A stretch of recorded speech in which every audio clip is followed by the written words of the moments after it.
The major reason why I make this comparison, of course, is because it is apt. This is a live streamed Holocaust. So if many of you were asking yourselves,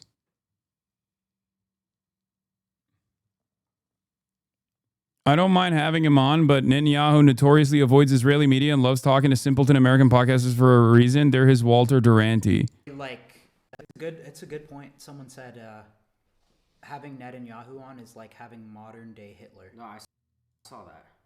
Which is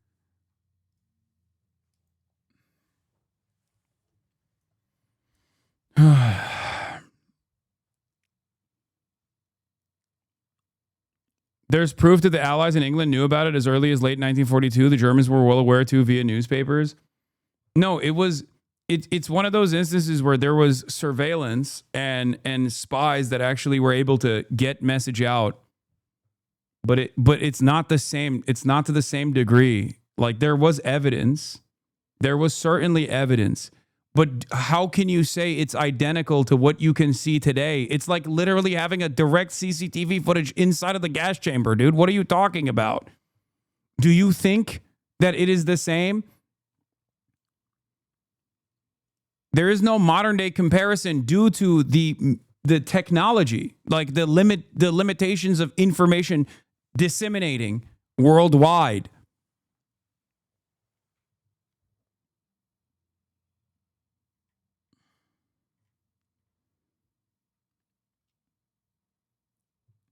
To be honest, this experience clears up for me a bit why people were latching onto your terrorist, in air quotes, interview. It just seems people have simply no idea who holds power. Yeah, people don't understand. There are definitely going to be people that will come after me after this to be like, Hasan, you interviewed a fucking terrorist. How dare you speak out on interviewing Benjamin Netanyahu? And it's like, dude, if you can't see the difference between a fucking 19-year-old in Yemen who is not even a part of the Ansar Allah movement, but even if he was literally the head of Ansar Allah, if you can't see the difference between me interviewing positively, okay, the head of Ansar Allah versus motherfucking Benjamin Netanyahu, I don't know how to have a conversation with you. One is literally doing a genocide. The other one is actively fighting back against the genocide and the genocidal entity itself. One has nukes. The other one is in charge of the poorest nation on the planet that is constantly in a fucking state of complete destruction due to Western allied forces bombing it into oblivion. There is no comparison here. That's why I was like saying it's not the same as like, even if you were to like interview Yahya Sinwar, if he hadn't been killed by the Israeli state, there would be no comparison.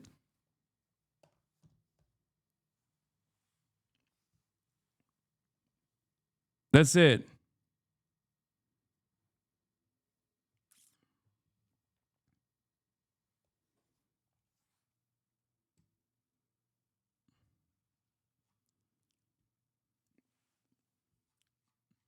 And it's also short-sighted because I don't think people will look fondly at these moments. I think you're hitching your horse onto the wrong wagon, okay? That's the other thing. You're hitching your horse onto the wrong wagon here. What's up, Adam? I'm still live. Wait, are you still with them? No, I'm live streaming. Oh, on your thing. All right, on my thing. Do you want to? I forget that you're always on your thing. Yeah, you can call me on Discord if you want. Surreal. That was surreal, no? That is, yeah. I mean, I. What an insane world. Yeah. It really is. No. I mean, just think about it. It's like, I mean, that's what I try to talk to Steiny about on the episode.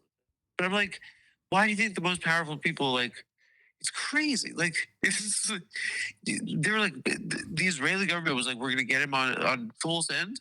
It's just like, what is the world? What is like, it's such an insane situation. I agree. By the way, they can hear you. The stream can. Oh, sorry. I forget. No, it's all good.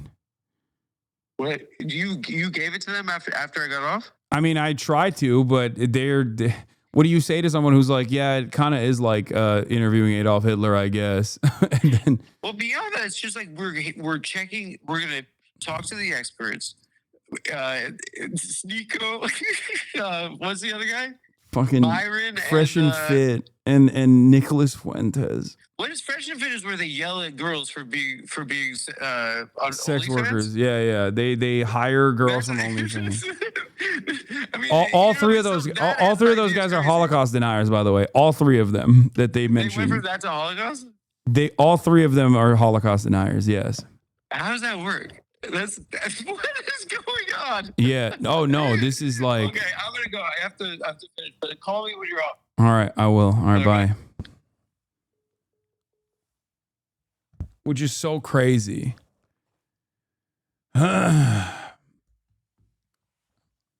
It certainly wasn't known by civilians or even the average gun on the ground in the U.S. and UK, even if their intelligence committees were aware before the end of the European theater of war too. That's what I'm saying.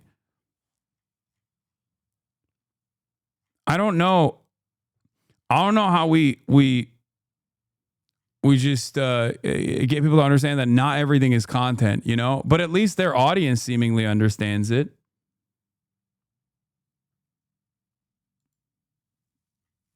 So there is nothing that is in comparison in the modern history, human history of the world. We have never seen anything like this in the modern human history. And what is being allowed to be done to the Palestinians with the complicity and permission of the entire world ensures that near future is filled with more of this. Palestinians are collapsing in Gaza Street from Israeli-imposed starvation campaign. A frontline report on people forced to face death from starvation or being shot in a perilous quest to obtain meager rations. Like when people try to say this is normal or like, oh, this is nothing. This is a mere blip in the history of mankind. Like what they don't realize is no, it's not. The only reason why you are saying it's normal is because you want it to be like the world is a cruel place for sure. But this is quite literally like doing Holocaust denial in the duration of the Holocaust happening with full knowledge that it's happening. It's just not even, I don't know how else to describe it.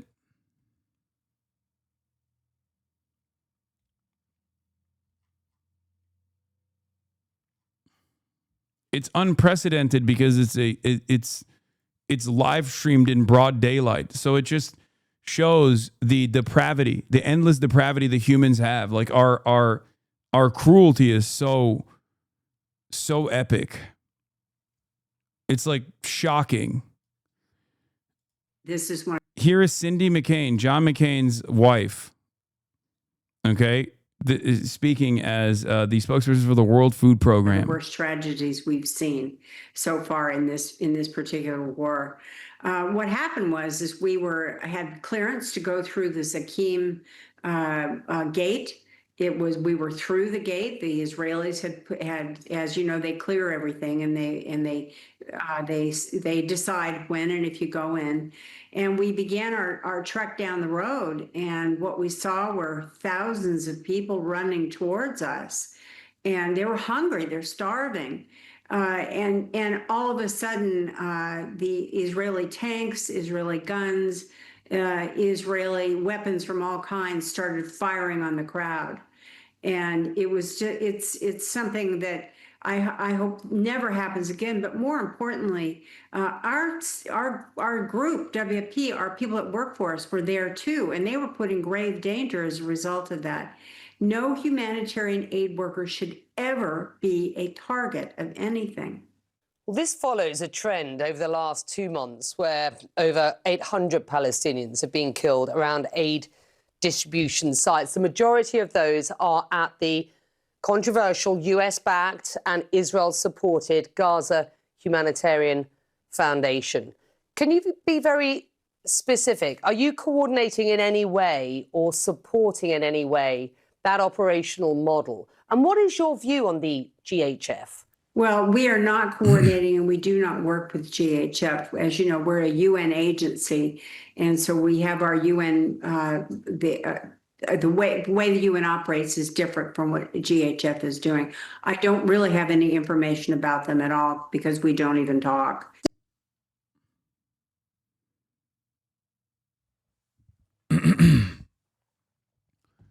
GHF is an aid scheme, is a fake aid scheme that they have cultivated, that they've created so they can kill Palestinians at the point of aid distribution.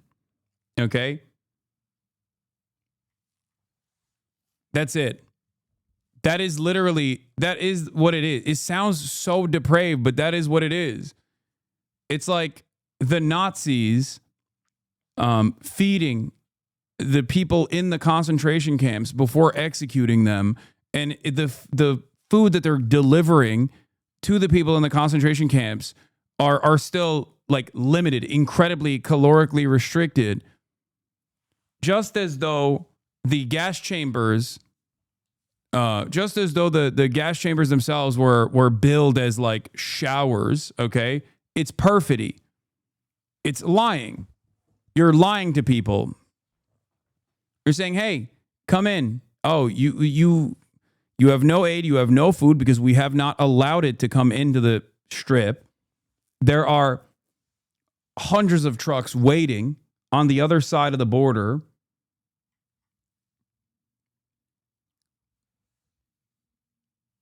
And basically, the remaining starving Palestinian population is so desperate for that aid that even if they shoot at them every single day, which they have, they've killed hundreds of people, more than 600, 700 people, just at the aid distribution sites. They're using the aid as bait to lure Palestinian children and Palestinian men and Palestinian women into the aid distribution sites where American mercenaries shoot them and kill them. The Israeli occupying force uses tanks to kill this civilian population desperate for food, a crumb of food.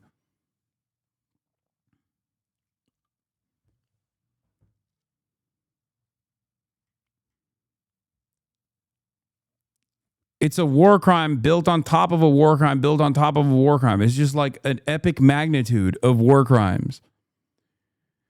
It's not just a difference in opinion. It's just like incredibly evil shit. And a state that conducts these kinds of evil activities, our state included, is completely morally bankrupt. It's just pure evil. So that's why I get frustrated with even the likes of Bernie Sanders, who apparently told Zohran Mamdani he's creating the appearance that he's minimizing the fear of Jews. What Bernie Sanders told Zohran Mamdani about anti-Semitism and pushing back on Democratic leaders. Sanders urged his now protege to be firm in calling for Democratic leaders to rally behind him, but also more carefully address what he said about Israel. Sanders, who is Jewish, urged Mamdani to be cautious about how he approaches talking about Israel. According to the person familiar with their conversation, Sanders told Mamdani he had to do a better job explaining what his criticism is not anti-Semitic and to not let himself seem like he's minimizing the fear of Jews in New York and elsewhere, feel from the threat of hate against them.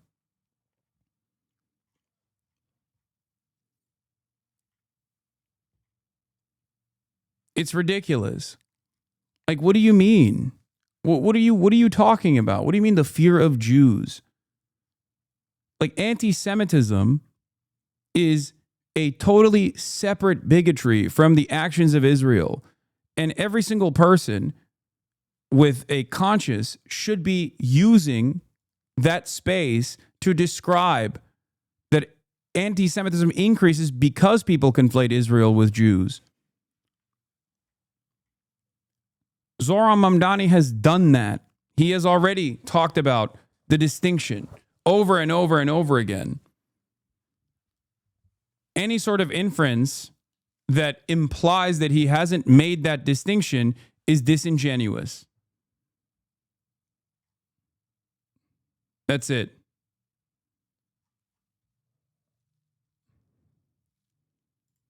Aaron Mate says it's Mamdani who should be saying that to Sanders is true. Sanders told Mamdani to be more careful, to more carefully address what he said about Israel is ridiculous.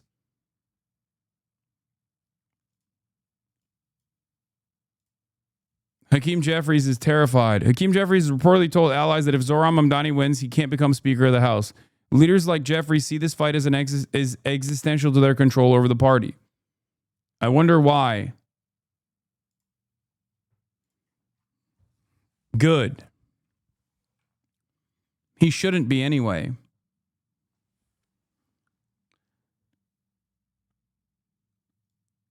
I watched a video of an IDF soldier saying they would never listen to anyone who doesn't legitimize the Jewish fear. It's an interesting choice of language. Legitimizing Jewish fear in this regard, okay, as it serves as an interest of defending the Israeli occupying force, is no different than legitimizing the Aryan fears around Jews. That's it. Anyone who doesn't cut away at that distinction is being ridiculous and is actually playing a role, no matter how limited, in the propaganda that Israel is trying to conduct. That's it. Oh, sorry. You need to. Here, I'll give you examples. I'll give you examples from modern day. You have to legitimize my fears around immigrants. It's serious. I have a serious fear that an undocumented migrant is going to come to my house and kill me and rape my family. Why won't you take that concern that I have seriously? Excuse me. Why won't you take my concern about black people seriously, that they are more predisposed to crime? We don't take these concerns seriously because we broadly understand, at least on the progressive side, even with progressives except for Palestine side, we understand these as reactionary perspectives. Okay? That's it.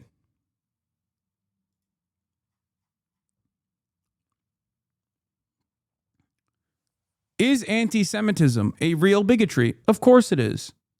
But in this conversation, it is not a real fucking important part of the puzzle. When we're talking about Israel, you cannot bring up anti-Semitism. You just can't. It's ridiculous. When talking about Israel's monstrous crimes, the only way to talk about anti-Semitism is how much Israel's monstrous crimes, due to the negative conflation, the ridiculous and false conflation between Judaism and Zionism, has contributed to anti-Semitism increasing. It's that simple. It's fucking ridiculous. Any other serious point of contention around this is pure hysteria. Here's Norm talking about this exact same issue. Pretty undeniable, at least from my own experience, that there is very rampant anti-Semitism in the United States, at least. That's your experience? That has been my experience. Are you Jewish? I'm half Jewish, but it's not necessarily that it's directed at me, but people growing up, slurs against other races aren't tolerated, but slurs against Jews I would hear pretty regularly. Lots of Jew jokes where you wouldn't be able to make black jokes. I don't agree with that at all. First of all, there was an era in which one calculated anti-Semitism not by a person's thoughts, because you can't control a person's thoughts. And even you can't control your thoughts. And even you probably can't figure out what's your quote-unquote real motive for whatever you do. Are you interviewing me now because of a sincere inquiry into the life of the mind? Or does it have an egotistical component? Or does it go back to something your mother said when you were 5 years old? You know, the human psyche is very complicated, and it's not susceptible to easy analysis or control. So there was an era where nobody ever thought about those things. When you talked about anti-Semitism, it meant, does it affect your job opportunities? Does it affect your access to hire certain institutions? Yeah, he's talking about institutional forms of bigotry, not like a personal slight. He's talking about systematic and pervasive forms of bigotry, the actual impactful form of bigotry, not someone that is like being mean to you and using a pejorative. This is why I always make the distinction where a lot of white people get this wrong, where they think the N-word is simply just a word that hurts black people's feelings. No, that's not the reason, okay? That's not the point. The point is that there is still ongoing systemic inequality and disenfranchisement and historical systemic inequality and disenfranchisement and death and destruction that is associated with the N-word. That's why the word holds power, not because it makes people feel bad, not because it hurts black people's feelings. And the same goes for anti-Semitism. There has been historically institutional anti-Semitism in this country, but in contemporary American society, there is no systemic anti-Semitic bigotry. Okay? Now that might change in the future, but as it stands currently, anti-Semitism is like an individual basis, on an individual basis, is a hate crime. It's still completely unacceptable. It's a unacceptable form of bigotry. But there is a distinction. There's a difference. And this isn't to undermine people who are fearful of anti-Semitism exploding. This isn't to undermine the feelings of Jewish people who say, well, I'm fearful. I'm scared. Someone is going to fucking shoot up the synagogue when I'm there with my family. That's a understandable and very real fear, okay? And it is obviously an incredibly violent and immoral act that is completely unacceptable. If C-Mac and Mike from PA continue to fucking duke it out in my chat, I'm going to ban both of them. Everybody shut the fuck up, please. Jesus Christ. What are you guys doing? What are you doing in the chat? What are you doing? Both of you. Please stop. What the fuck is happening?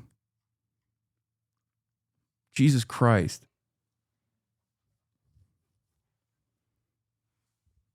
Come on, guys. Lock in.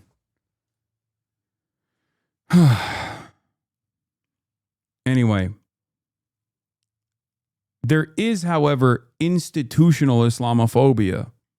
Okay? Islamophobia is perfectly permissible, perfectly appropriate, perfectly allowed, and can even be seen as a means of upward social mobility. Even you can be as Islamophobic as you want to. You can be as Islamophobic as you want to and literally gain clout off of it. You can be as not even clout, because you can gain clout off of being anti-Semitic now as well. But there is no institutional permissibility for anti-Semitism in the way that there is clearly institutional permission, if not an invitation for being Islamophobic.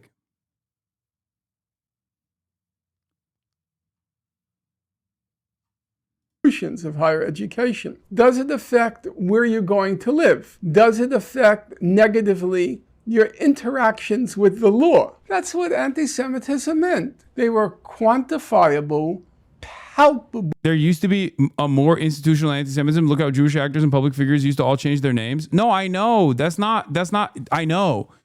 I mean, affirmative action.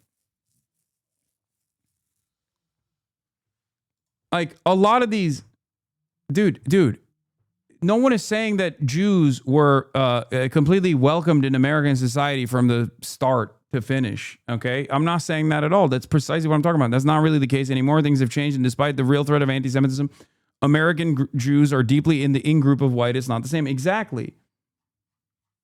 Like American Jews are white. I'm white. But American Jews are even whiter than I am, okay? Lucid expressions of this phobia, whatever you want to call anti-Semitism, okay? By that reckoning, can you name me a place in the United States where a Jew would have trouble purchasing a home or renting an apartment? Name me one place. I'd be curious. Can you name me one university, one college, one in the whole United States where a Jew would have trouble getting in because he or she was Jewish? One. Could you name me one profession? Does the medical profession discriminate against Jews? There's a legal profession. I mean, that was once a problem. This guy said not all American Jews are white. Anarcho-Ashkenazi. Do you think every Hispanic is white? Half of the fucking neo-Nazis are Hispanic. Whiteness is a socio-political construct. I'm whiter than 95% of the people that fucking called me a sand N-word. What are you talking about? Clearly, it's not just the color of the skin that I'm talking about here, okay?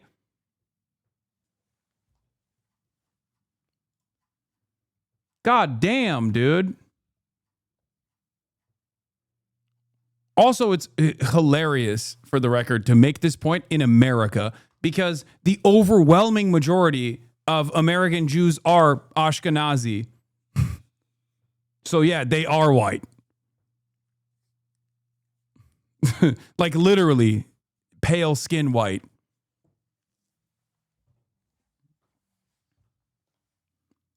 That's why Jewish law firms are created, because they couldn't get into the white shoe WASP law firms. Does that exist anymore? So this is just completely and totally ridiculous to talk about anti-Semitism in the United States.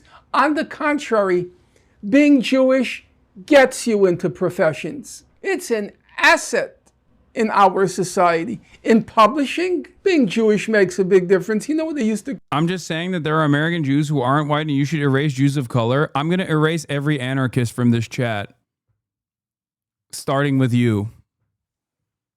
Motherfucker said you shouldn't erase Jews of color, dude. Holy fuck. Oh my God, dude. What planet are you operating off of? God damn. Take a fucking shower. Anarchists, this is a reminder once again, okay? To go out, draw a bath, get in it, clean yourself, okay? Jesus Christ. 2025, motherfuckers are still doing this shit, dude. Doing it while also, I guess the earwax is getting in the way of fucking hearing the words that are coming out of my mouth, that whiteness is a socio-political construct. Like an Ethiopian Jew is not being treated as a Jewish person. They're being mistreated as a black person, okay?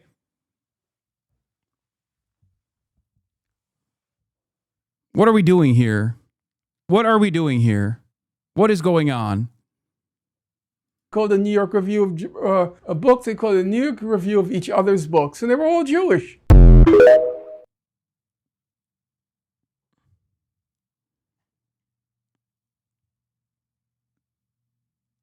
Anyway.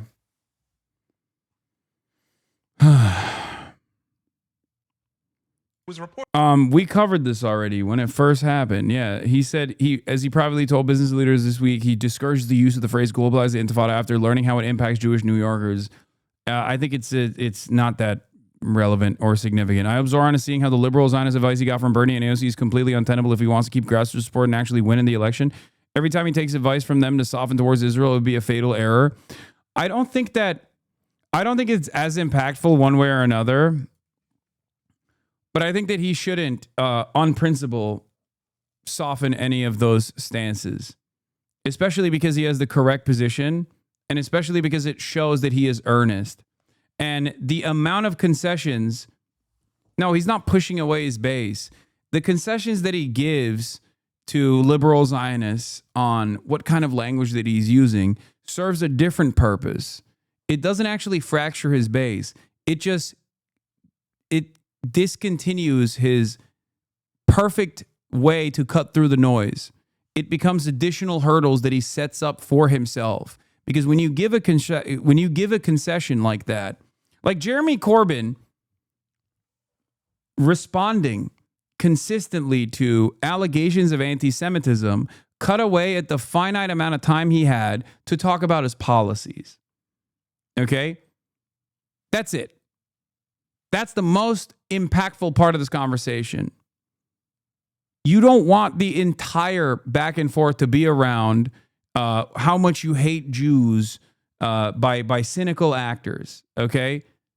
Cynical actors consistently claiming you hate Jews, you hate Jews, you hate Jews, and you're like, oh, I don't hate Jews, I don't hate Jews, I love Jewish people, and I'm so sorry that I said something that was what created a fearful environment and like all this like fucking standpoint theory bullshit. Like nobody gives a fuck about this. And I mean, it's stupid. It's just a stupid thing to do. It is a fucking incredibly stupid thing to do. It makes you look like a loser. It becomes a larger problem. It becomes a larger problem because you offer it, you give it credence. You lend this cynical framework credence. It's like when people force you to or demand you apologize for some shit that they misunderstood. When you offer that apology, you're basically admitting that they were right. But they aren't right in this circumstance. Are they right? Are you actually creating a panicked environment around Jews in New York? Or is this carefully crafted hysteria? Because if you apologize for something like that, all of a sudden you are saying, oh, well, unintentionally I did create a dangerous environment for Jews. Okay, well, good luck. You didn't do that.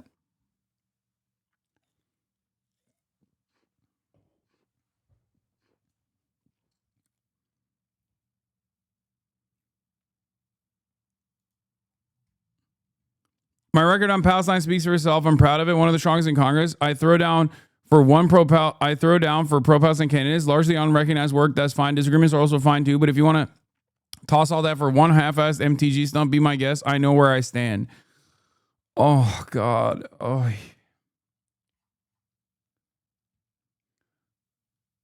For someone like myself, okay, her record on Palestine is precisely the reason why I expect her not to make a decision like this, to go out on a limb to say like, oh, we need to keep giving defensive weapons to Israel. Okay? That's it. It is her past record that doesn't make sense with this. Like, Israel's doing a genocide.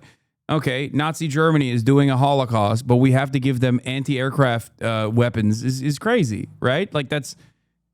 Anybody that says that would be laughed out of the fucking room. What are you, Nicholas Fuentes? What the fuck do you mean we need to give them anti-aircraft weapons?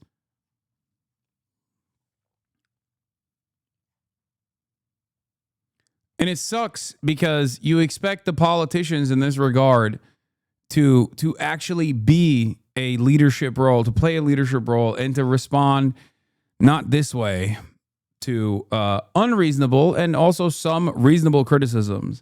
Cutting through the noise in this regard is very difficult as someone who obviously eats a lot of this kind of stupid, silly shit online. But the worst possible thing to do in this regard is to unironically keep responding to the online left. That's it. Yeah, here's her record. Rashida Tlaib, 97%. Omar, 93%. Ramirez, 89%. Summer Lee, 88%. AOC, 86%. Ayanna Pressley, 82%. Garcia, 77%. Jayapal, 71%. Greg Kazar, 71%. Watson Coleman, 63%. Out of Senate Democrats, Sanders is at 100%, but that's only because a lot of these are House bills. There's more House bills that come out in defense of Palestine and Palestinians. Merkley is at 83%. Pete Welch is at 75%. Van Hollen is at 60%. And Warren is at 54%.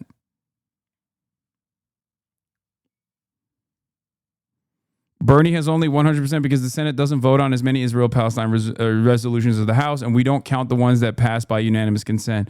He'd probably have a lower score than AOC if he were in the House. This is also not wrong.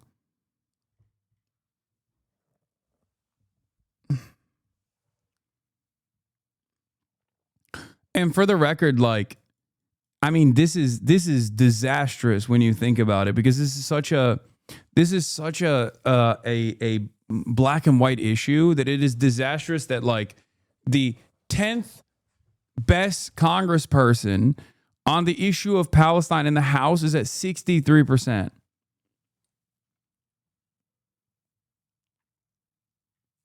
Like, it blows my mind.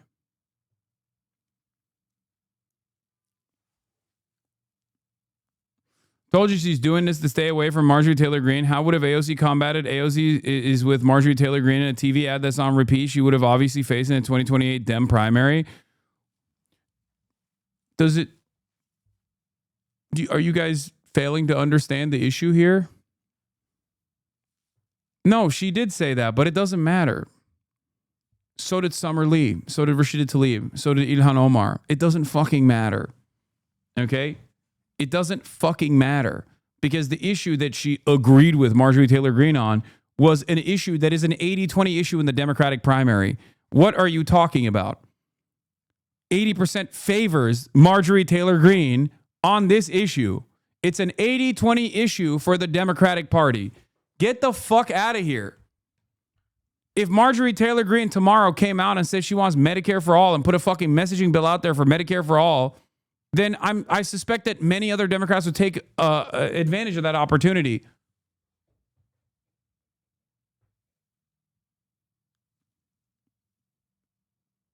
Can one of your mods approve my chat message? I have to head out. What is this?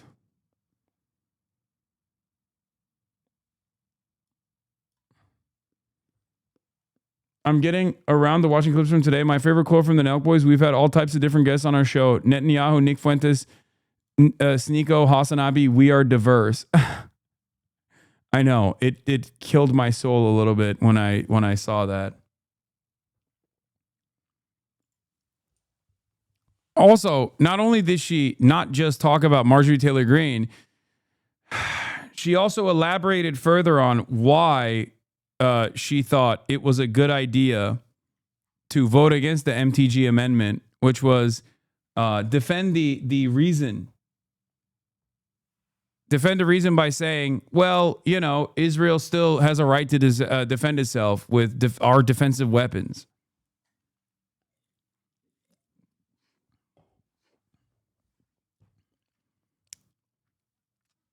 If anything, coming out and saying, well, they deserve to have a lifetime supply of Tamir interceptors is almost worse than even fucking voting no on the amendment. Ridiculous. Anne? Oh, Nizzle. Not bad.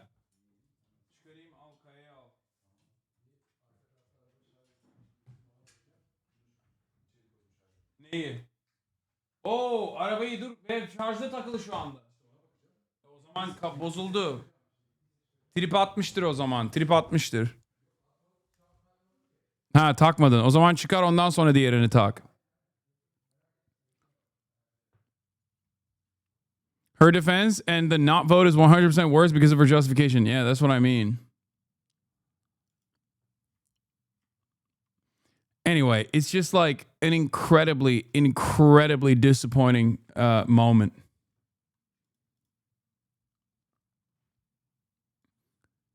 Alex Thompson reports, new, Mamdani is scrambling to woo the Democratic and New York City business establishment. So far, they're playing hard to get. Given the extremely low approval ratings, Brian Tashman reports, given the extremely low approval rating of congressional Democratic leaders, including among Democratic voters, not sure an endorsement from them means as much as it once might have. Who is the guy in the video you just played about anti-Semitism? Norm Finkelstein, the GOAT.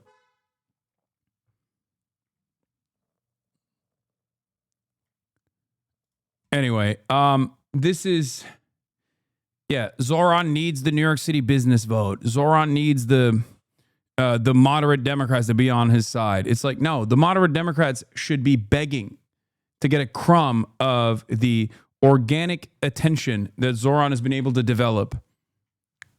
It should be the other way around. Okay? If a more moderate Democrat beats a progressive in the 2028 primary, as in 2016 and 2020, it will be tough to convince progressives to unite behind the nominee when the Democratic establishment won't rally behind Zoran Mamdani after his convincing primary win, says Dan Pfeiffer, and he is not wrong. Except he's saying that to the moderate Democrats to try to get them to wake up, when in fact the moderate Democrats don't care about that. Moderate Democrat, not voters, but moderate Democrat leaders see someone like Zoran as a major spoiler, a much bigger problem that must be addressed than the right-wing neo-Nazis even, okay? That's the problem. Because Zoran presents a real threat to their cushy jobs, to their these are creature comforts, okay? They like being in this position of power and not really doing anything and being able to farm donos off of how fucking awful the Republicans have been. After your meeting on Friday, are you prepared to endorse Mamdani? And if you don't go that far now, or if you keep dragging this out, do you run the risk of turning off more progressive members of the delegation, or excuse me, of the Democratic coalition?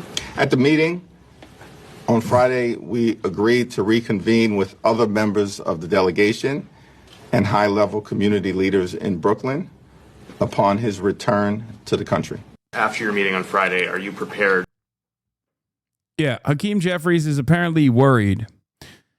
It's as if the voters are saying, I'm in charge now, and that's not hard to see why. Today marks the one-year anniversary of Joe Biden dropping out of the presidential race. On Saturday, 35-year-old Minnesota State Senator Omar Fateh won the Minnesota's governing party's endorsement for the mayor of Minneapolis.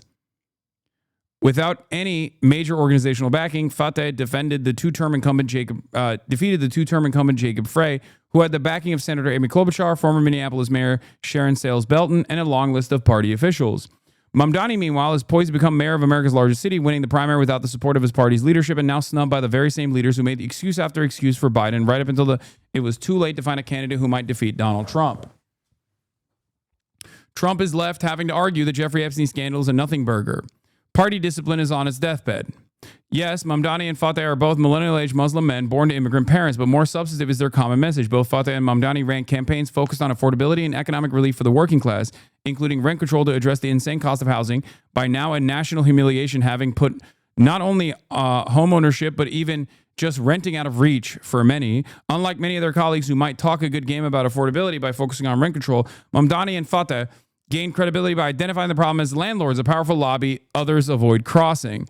They both had gained further credibility by showing that they were willing to go to war with their own party. Mamdani, of course, chose to campaign against the notoriously vindictive former Governor Cuomo, who had a seemingly endless list of party endorsements, including Bill Clinton, numerous members of Congress, and countless state officials. Many were the same officials who called for Cuomo's resignation in 2021 amid allegations of misconduct. Today, we saw the power corporations hold on our government despite the trifecta, Fateh said in a statement, referring to the Democratic control of all three branches of Minnesota government. He then singled out the Walz administration, saying, while Uber and Lyft had access to the administration and elected officials, I want to make it clear that not once has the administration reached out to the drivers. Not one conversation. The revolution will not be authorized by the party, at least not in its current form.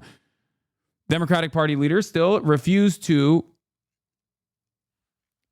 endorse Mamdani, who is poised to win the city with the same Uber and Lyft drivers and other unprecedented voices who have the temerity to vote.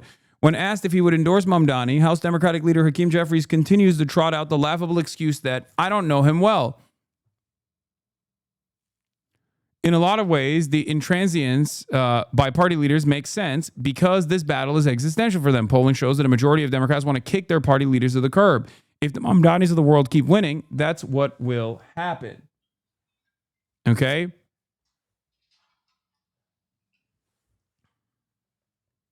Speaking of the Omar Fatehs and the Zohran Mamdanis of the world, I have a guest coming on right now. His name is Dr. ABDUL El-Sayed. And I'm bringing him on in a second. I'm bringing him on right now. Hold on.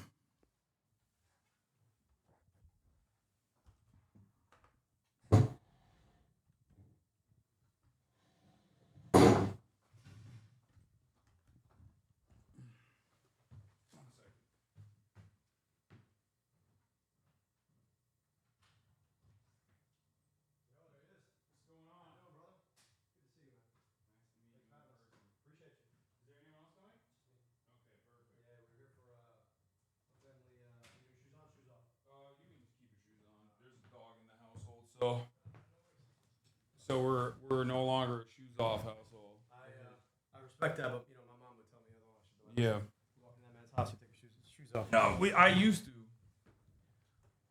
All right, we were just reading an article on from Ken Klippenstein about the reasoning for why Hakeem Jeffries is not endorsing Zohran Mamdani yet. But it's wonderful to have you here, Dr. ABDUL El-Sayed, in the building, running for Senate in Michigan, right? Yeah, brother. How would you describe yourself? You're a doctor. You got pulled into this. You got pulled into this situation because there was a lot of injustice happening that you could not stand idly by. It seems. That's exactly right. Now, I was reading up about your background. I think for all of us who are children of immigrants, you have this experience of seeing America from outside of America. And I think that opens your eyes to a number of things. And the crazy thing for me was that, my childhood, I spent a lot of my childhood summers in Egypt. I go 15 hours. I didn't have the language for it at the time, but I traveled 10 years difference in life expectancy. And I didn't have to go 15 hours. I go 15 minutes into the city of Detroit, travel that same gap. And for me, it was personal. My grandmother, wisest person I ever met, she had 8 kids, 2 died before their first birthday. And in Detroit, you have the same infant mortality rate that you have in Egypt. And that for me was crazy. Like the things that I got to go to amazing public schools, vaccinated against diseases that killed my aunt and uncle I never got to meet, and go to public university, and like 15 minutes away, kids whose families been here for far longer than mine don't get those same things. And for me, the work was all about trying to solve that problem. And so I've set about doing that as a doctor, trained in medicine, realized that our healthcare system is too often part of the problem, and then found my way into public service, rebuilding health departments. Hell yeah. All right, wait, hold on. Let me see if the mic is fine. All right, I think it is. We're doing live production here, so there's usually issues, but yeah, I turned your mic up. But yeah, speak into it. Y'all if hear me you now? can. Yeah, this should be fine. Okay, so you did you? I was talking to a friend of mine who works with the Pod Johns, and he said that you were doing a podcast with them beforehand as well. That's right. How did that work? You were doing a podcast? You're a podcaster? Yeah, so I host a podcast, still do, called America Dissected. We look at the relationship between health and society. And too often when we think about health, we think about healthcare. What happens inside a clinic or a hospital? What happens inside your body? And more often, the things that shape your health have a lot more to do with our community, our politics. You get to breathe clean air, drink clean water, eat healthy food, walk in your community without being victimized by a neighbor at the state itself. And so actually, I got to go on their show when I ran for governor back in 2018. And coming out of that race, I'm like, it'd be awesome if somebody built a podcast on this. And they're like, why don't you do it? So we did, and we've been hosting for a minute. We're independent now, but really just appreciate the opportunity they gave me. Hell yeah. Oh, do you want something to drink, by the way? I have multiple different sodas back there. Diet Dr. Pepper, cream soda, Diet Mountain Dew. Mostly Dr. Pepper now because Coke is BDS. And you got protein shake, which I appreciate. Yeah. I used to be a big consumer of Diet Coke, but since BDS I've had to change it. It's like, I think it was like the thing that I was addicted to the most. What do you think as a doctor? That's an interesting question you asked. So, generally if you're drinking the real stuff, don't drink it. I mean, that stuff is like packed with sugar. If you actually saw like the amount of sugar crystals that go into that, most people would be like, that's insane. Yeah. The diet stuff, honestly, people will say is probably less healthy, but like, frankly, if you're making the transition and it's that instead of the real stuff, drink the fake stuff. And frankly, like, I'm one of those people who are like, look, they say you don't want to major in the minor. If you're getting the big stuff right, you're working out, you're eating healthy. If you have some diet or fake sweeteners every once in a while, it's fine. Okay. So I enjoy it. That's good. All right. Well, doctor approved. Okay. As a doctor, he's giving doctoral advice. That's how it works. I'm just, do as I do. Right. So you're pretty brolic. You did a video with Mike Israetel, as a matter of fact. I think it makes both of us. Am I wrong? Yeah. He came here and lifted you. Am I wrong? Yeah. We lifted together. He said my pecs were small, which was devastating. He said mine were big, so there's that. Well, yeah, you also outlift me and many others by quite the margin. Except for Jamal Bowman, who makes us all look. Yes. I mean, like, I remember seeing this video, and he's wearing like this oversized. You don't even see it on him. He's wearing this like oversized hoodie. Yeah, puts pump 4 cover. plates on, and then proceeds to do it like 5 times with no problem. Yeah, I saw you doing 3 plays. You were doing 315, and that was a big point of contention. People were not believing you, but where is it? Let's see if we can find it. We can pull it up. You were duking it out with people in your replies, being like, "You're small, you're not swole, all this shit." Oh, here it is. You said that's 315, Habibi, to a person who's probably never seen that before. And then my guy later on the mentions. So the mentions on this get wild, but this guy proceeds to take a picture of 4 plates and he's like, "This is what I do." I'm like, "Okay, video or it didn't happen." I dropped my video in the feed. You could see it right there. Yeah. Also, a little bit of that's true. Elevating your hips a little bit to use like some lower back power is fine. Okay. I mean, it's very heavyweight to do that with, but you clearly have a decent control over a 315. Let me defend myself on this. If you're a power lifter, that doesn't pass. Oh, yeah. It was not a powerlifting competition. And on top of that, if you're lifting for strength, you want to use some leg drive, right? Yeah. Because it lets you maximize the amount of power you can drive through your chest. Yeah. And you want bigger weight because that's the point of being able to grow muscle. So I don't know, man. There was a big debate. I'm not a power lifter, never have been, never claimed to be. Yeah. But no, it's crazy. But foreign policing is like number one on the internet. Number one by people who actually don't even lift, ironically enough. They love foreign policing. You should be required to submit a video of you doing the same weight to be able to foreign police somebody else. Okay. I feel like the internet would be a better place if you did that. I think you should be required to do that just to speak online. And if you can't clear 225 at least for like a decent 6 or 7, you should not be allowed to have any opinions on whatever I have to say. I will say this. So I can move that way, and that's not a big challenge for me. Holding like a crane pose in yoga, I can do it for about 15 seconds. It just makes me mad. Yeah, you're not big into calisthenics. No, that or like I got mad respect for like different ways people engage in fitness. As long as you're doing it your way. Because like some of these things, I mean, some folks are built for power, some folks are built for flexibility. And like, I feel like if you're not being physically active in the way that you can, then at that point, like, I don't really want to hear it. But I got a lot of respect for folks who work out in different ways. And like, this just happens to be the way that you and I enjoy doing it. Yeah. And definitely Dr. Mike. Yeah. So have you been to his gym, by the way? I have not been to Dr. Mike's gym. It's like worth the trip to Michigan just because that is like when you have that dream gym in your mind. I got a little like basement gym, and my gym does pretty well. It does everything I need. I got my wife who never worked out in her life. Mm-hmm. Like she's deadlifting 1.5x body weight for reps, which I'm very proud of. But like you go to his gym and it's immaculate. You have to take your shoes off to walk into the gym. It's definitely like worth a go if you enjoy it. That's dangerous. No, it's that's crazy. Okay. Yeah, I mean he's an interesting dude for sure. So yeah, you were doing 315 and people were complaining and saying that that's not 315. I saw in your replies, but here's the video. Let's take a look real quick.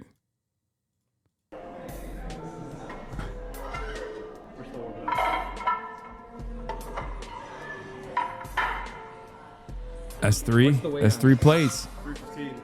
Some folks haven't seen those interlocking plates before. Yeah. That's great form.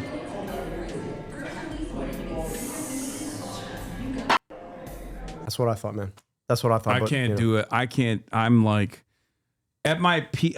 My arms are too long, and I was gonna say like it's kind of not the same. My arms are too long. I'm double jointed, and bench press has always been my weakest. I will never be able to get that. You know, I'll tell you this. My deadlifts is my best. I was gonna say long arms on a deadlift are phenomenal. Right? Yeah.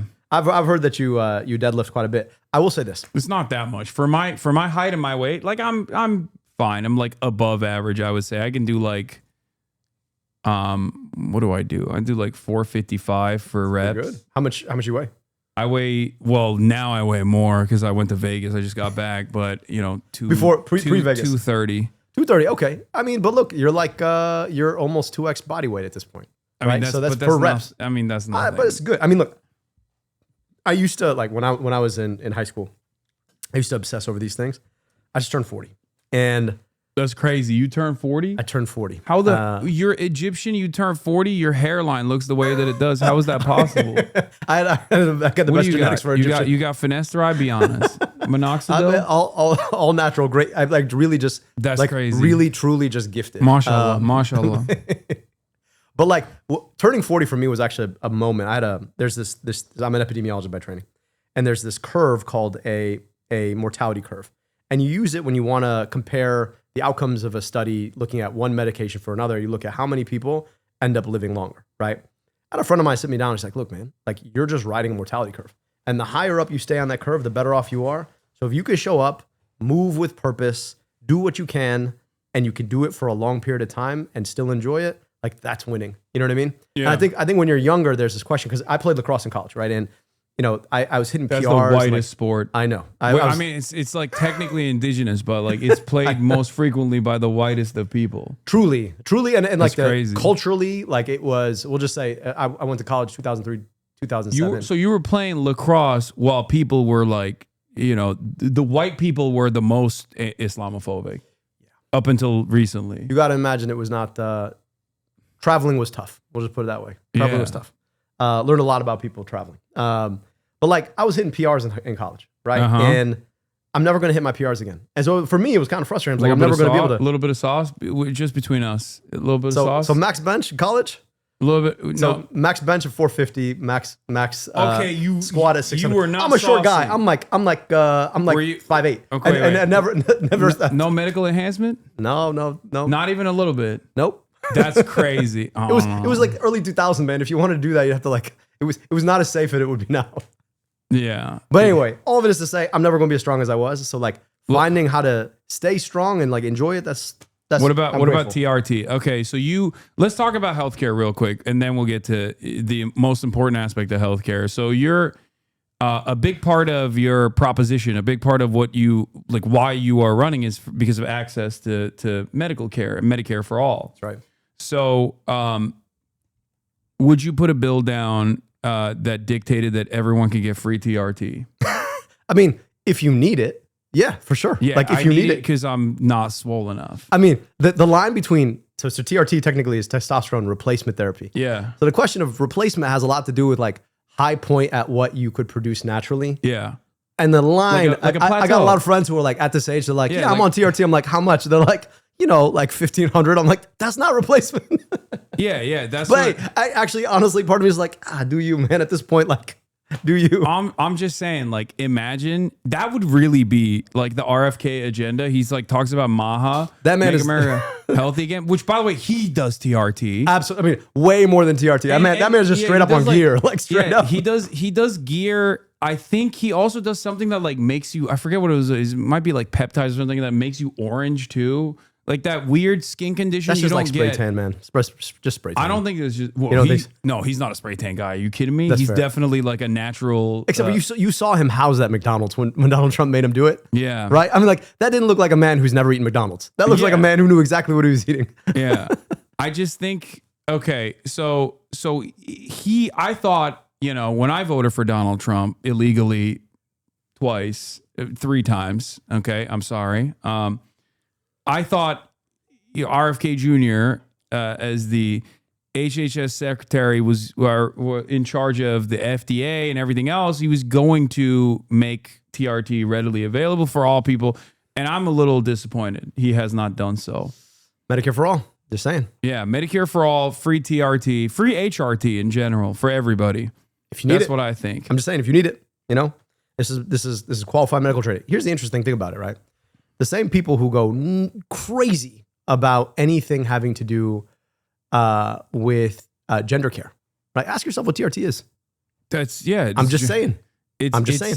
100%. That's why I like Joe Rogan and them when they like constantly chirp about trans people and like hormone therapy. It's like, bro, you're doing that. He should have done. I'm on it. TRT is gender affirming care. I do gender affirming care. I take DHT hormone blockers for my hairline. So that is gender care. Technically, it's hormone therapy, and it's perfectly fine when men do it because they want to overcome male pattern baldness. But God forbid someone who's trans does it. It's like not allowed. Or the same people that do TRT, of course. Speaking of which, I've been on a almost 48-hour fast at this point because I just got back from Vegas and I was not very hungry because I ate like a monster, and I've lifted fasted. Do you lift fasted? I do. Okay, me too. I can't lift when I eat. It's just I've you get gotten a so queasy used to feeling. it Yeah, after yeah. years. When do you lift? Morning, evening? I lift in the mornings. Morning, yeah, same. That's the thing. Part of me is just like, if you try to eat, then you try and lift. Your body's like, what are you doing? This is too much. I figure it's either eat or lift. So Yeah. So we're gonna order some food. Let's do it. So hold on, I'll get it from this place because it's closer.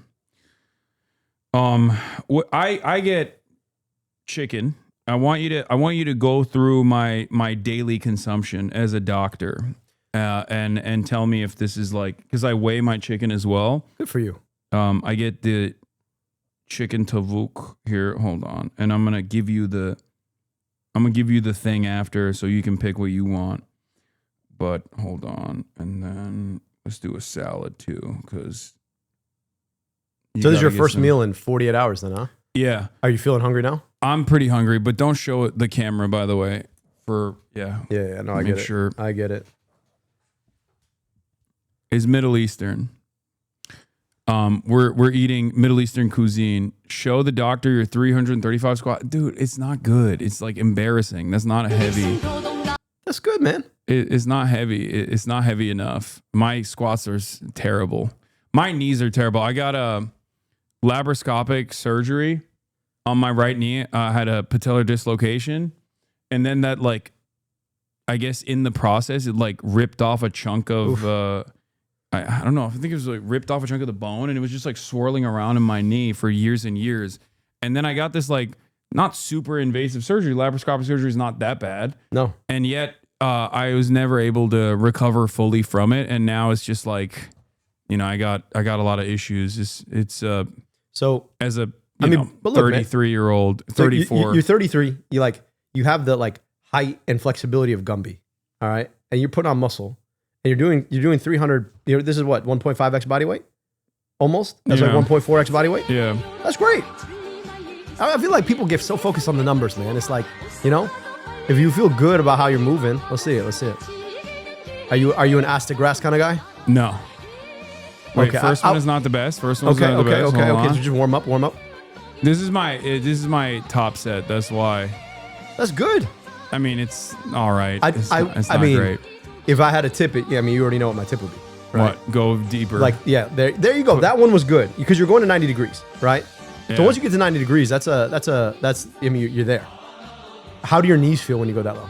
Not great. That's why I have That's the knee the hard wraps part, yeah. on. I mean, that's what I'm saying. It's just not. I lost it. Sorry, man. Oh wait, hold on. I got you. It's too. Wait. Oh, do you want the chicken tabbouleh? Yeah, let's do it. Okay. Or salad. It's perfect. Tabbouleh salad. And then what kind of dip do you want? Hummus, baba ganoush, spicy hummus. You can add rice too if you want. Okay. Okay. Also, I mean, it's just that. You don't want anything else? No, we had a family wedding, which is what I'm here in LA for. So we had like a lunch this morning. They had like I've never seen this before, a mobile Brazilian barbecue. That's awesome. Which is phenomenal. Like truly someday goals in life, have a mobile Brazilian barbecue. Get a live autism diagnosis. We don't have to do that. I already did the RAD score. Also, you're an epidemiologist. I am. Yeah. He's not like a my wife in here, she's a psychiatrist. He's not a psychiatrist. Can you ask him what he's a doctor of? I just did. I just told you what he's a doctor of. But yeah, my knees are dusty. I play too much basketball on. You still play? Yeah. Here's my question. What's your goal? pavement. Like big picture for you? Like, let's say you're my age, maybe a little bit less than 10 years from now. What do you want to be able to do? I want to be able to dunk. Okay.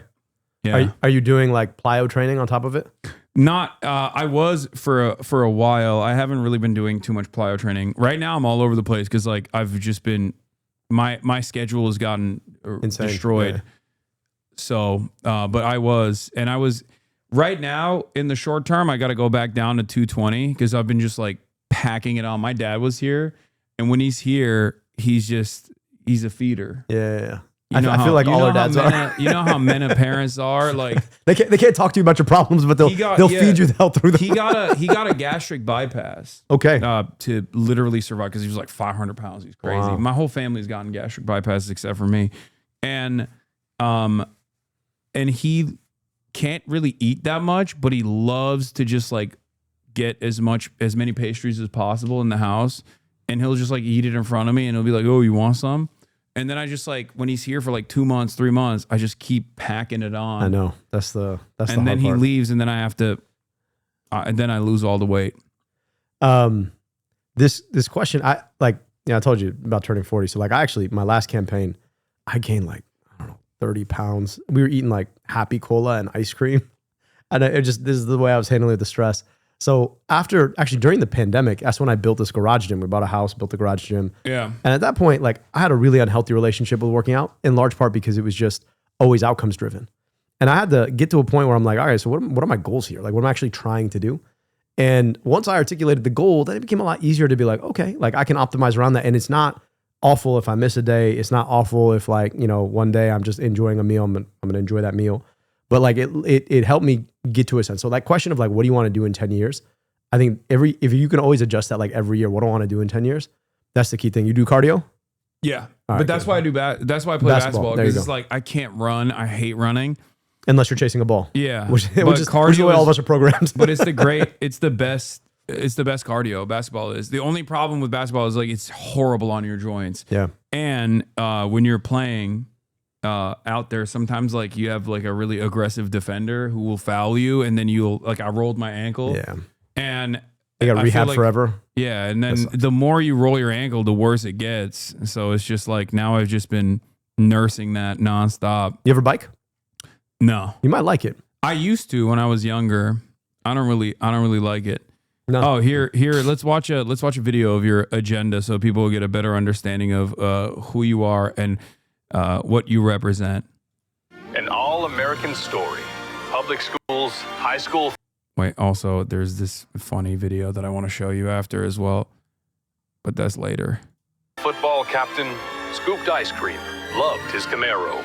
Lacrosse at U of M, an academic scholarship to med school, Michigan values, and a life of service to Michigan. His name? Abdul El Sayed. I know. It's a name built for American politics. My name is Abdul El Sayed. I'm running for U.S. Senate because in the state that built the American dream, it shouldn't be this hard just to get by, to pay our bills, or afford our groceries, or see our doctors, or get our politicians in D.C. to give a damn about us. Michigan made my dreams possible. I grew up all-American here, became a doctor to help people, and spent my career making government deliver for us. I took on politicians and rebuilt Detroit's health department, got glasses for thousands of kids, helped young moms, and took on corporate polluters and led in our schools. Then I ran the state's largest health department, where we built big things, model programs for veteran services, and to protect our kids. Dr. El Sayed named Public Official of the Year. Cancels medical debt for thousands of Michiganders. And yeah, I'm a bro with a podcast to dig into the epidemics America's facing of economic and health insecurity and the political system that holds us back. Here in Michigan, anything should be possible. We need a little bit more of that Michigan grit and values in Washington. We've got to fight back hard against Trump and Musk with a hell of a lot more than paper paddles and broken promises. They're not the disease, they're just the worst symptom. The disease is the corruption of our politics by billionaires and corporations, while the workers who built this country are forgotten. They've left us with trade deals that have rotted out our towns and robbed our children of their dreams. Students are being snatched off the streets while our democracy crumbles and the politicians don't do anything. That's what's un-American. Here in Michigan, we build. So let's build a bold vision of a government that works for all of us, for healthcare, housing, an economy that includes all of us. My name might be different, but our fight is one and the same, and it's as American as it gets. I'm Dr. Abdul El Sayed, and I'm running for U.S. Senate. I mean, you are the most American. You're way like I didn't grow up here. You are, as your ad shows, like super fucking American. Yeah. Yeah. Football, lacrosse. I mean, that's the thing about it, man. It's like people tell us all the time, assuming by your name, right? You must feel a certain kind of way about America. I'm like, nah, man, I know exactly what my life was like because I got to grow up here, right? My grandmother, when I used to go to Egypt, she'd point out all the ways my cousins were better than me, smarter than me, taller, better looking than me, wiser, kind of hearted. And then I'd be like, so what do I got going for me? She'd be like, you get to go home at the end of the summer. Right? So I know what America gave me. I'm grateful for it. And at the same time, I just think it's important for us to be asking, like, what kind of strength do we want to have in the world? This is the thing I really appreciate about the way you talk about masculinity is that, you don't build strength just to have it and lord it over people who are weaker than you. Yeah. Right? You build strength so that you can stabilize and protect. And I feel like if you took that attitude and asked, what should America be in the world? I think that's the best version of us. And I'm asking that means that we protect kids in our own communities and maybe not drop bombs on kids in other places, right? Because those things are one and the same. Yeah. Every dollar spent on bombs overseas or bombs that we're using overseas is a dollar that could be better served in American communities that are in a state of dire disrepair. And I think there's a universality to that principle that even like Americans understand regardless of their party affiliation. That's why you see some momentum on like the isolationist side of the Republican Party where, you know, they still obviously have a lot of cynical actors who will say, oh, why are we, you know, giving weapons to Ukraine? We should be using that on the Mexican border or something, which is like insane. You just want a different war.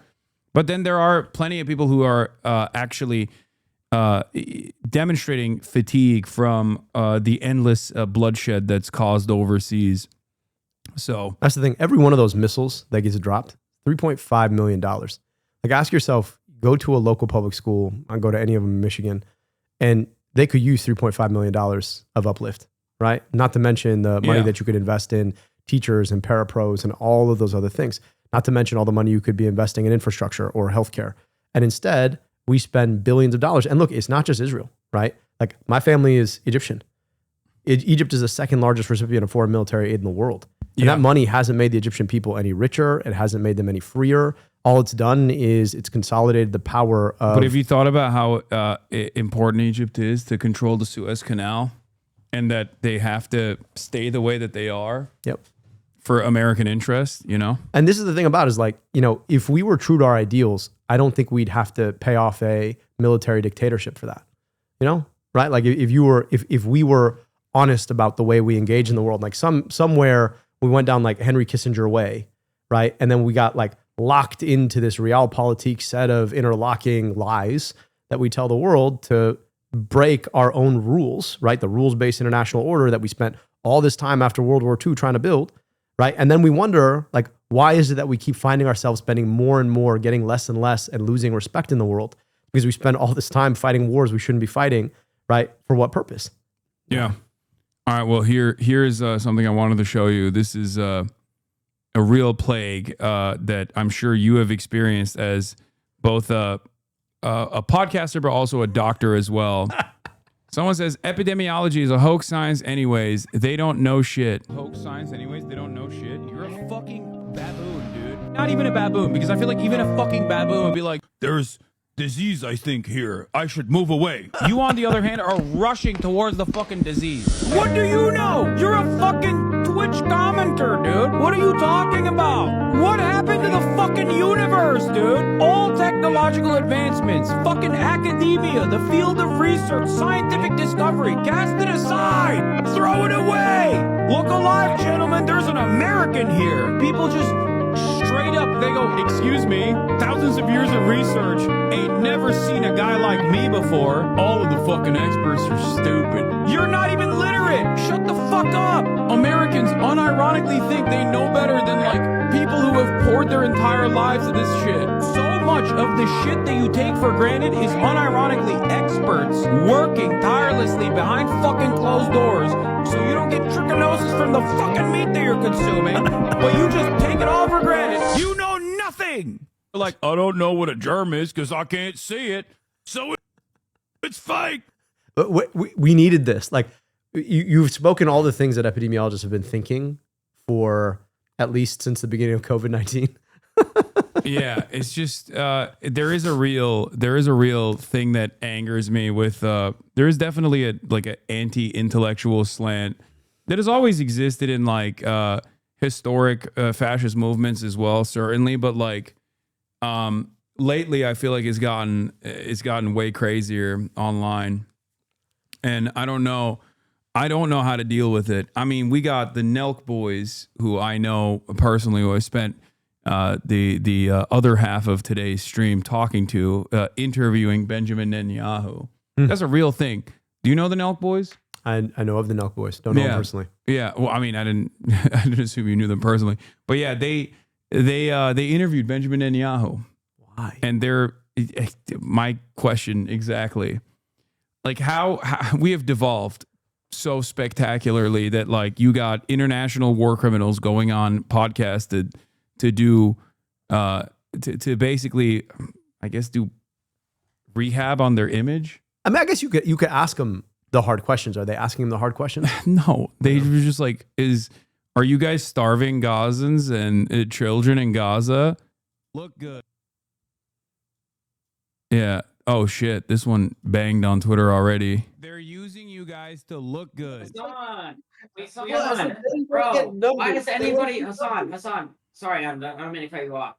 Hasan, anyone goes on a podcast to promote whatever they're doing. We're aware of but that. they're not. But Benjamin Netanyahu's not promoting a book, dog. He's promoting a genocide. Bro, That's we the have point. fucking OJ. Then he's So that's the situation in front of us in terms of like public discourse. That's where we're at this point.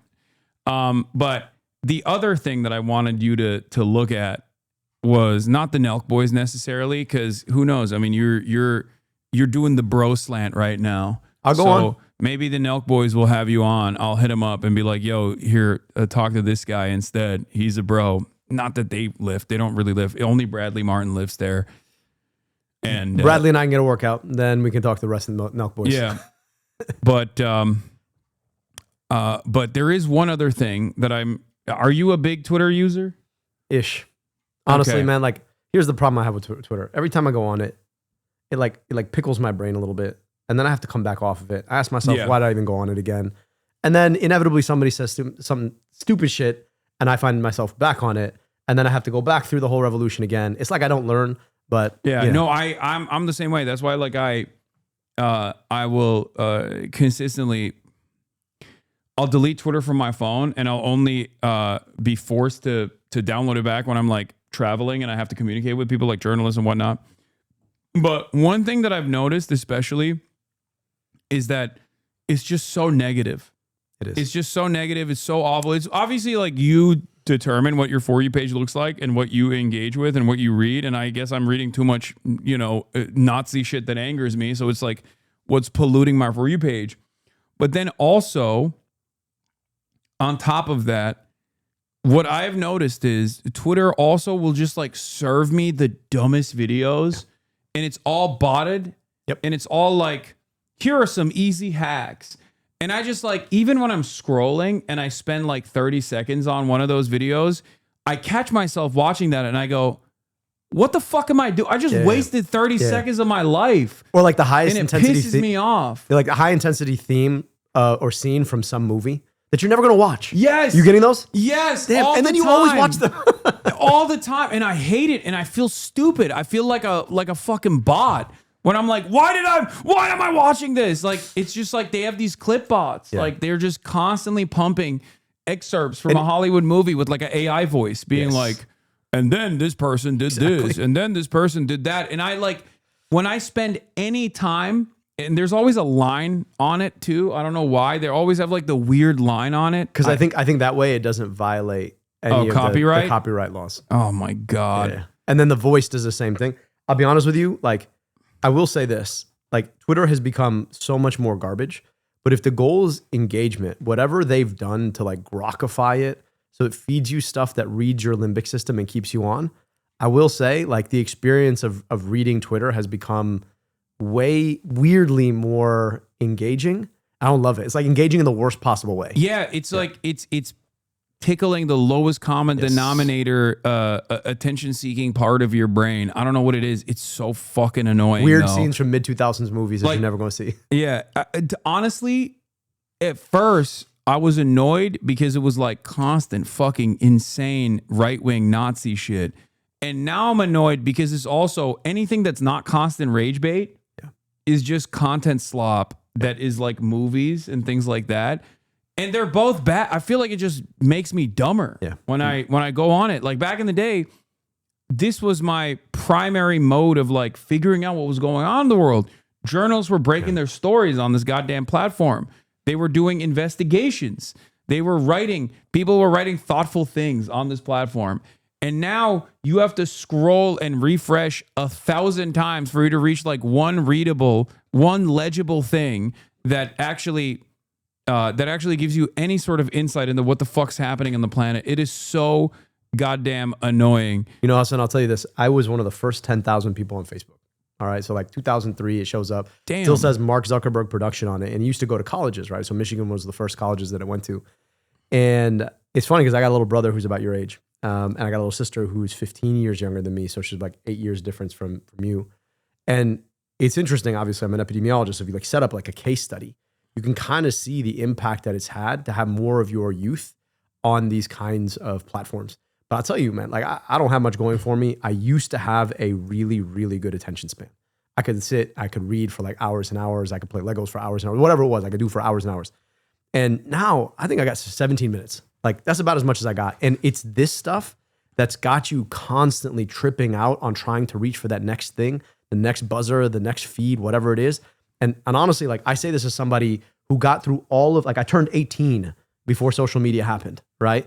And so I can't imagine what it's like for folks in your generation, for even younger. It's crazy. Oh, the AI too. There's so much cognitive offloading taking place where people are just basically like delegating tasks that normally their brain would do to artificial intelligence, like LLMs, and they think that it's making them smarter, and they don't realize that it's making them dumber, because it's the difference of like I see so many, and Twitter plays a role in this as well. There's so many like viral threads where some dumbass with a blue check mark on Twitter will be like, I just input 8 different books into ChatGPT and I just read the summaries. And it's like, okay, if you went to the bookstore and read the back of the 8 of those books, you would get probably more information. So we had that before, bro. But even then, like you didn't read 8 of those books.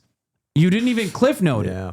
No, just think this through. So a PhD is the process of writing a set of studies. And the reason that you have to do it to become a quote unquote expert in an area is because you learn a lot when you actually climb through the labyrinth of having to think through the study itself.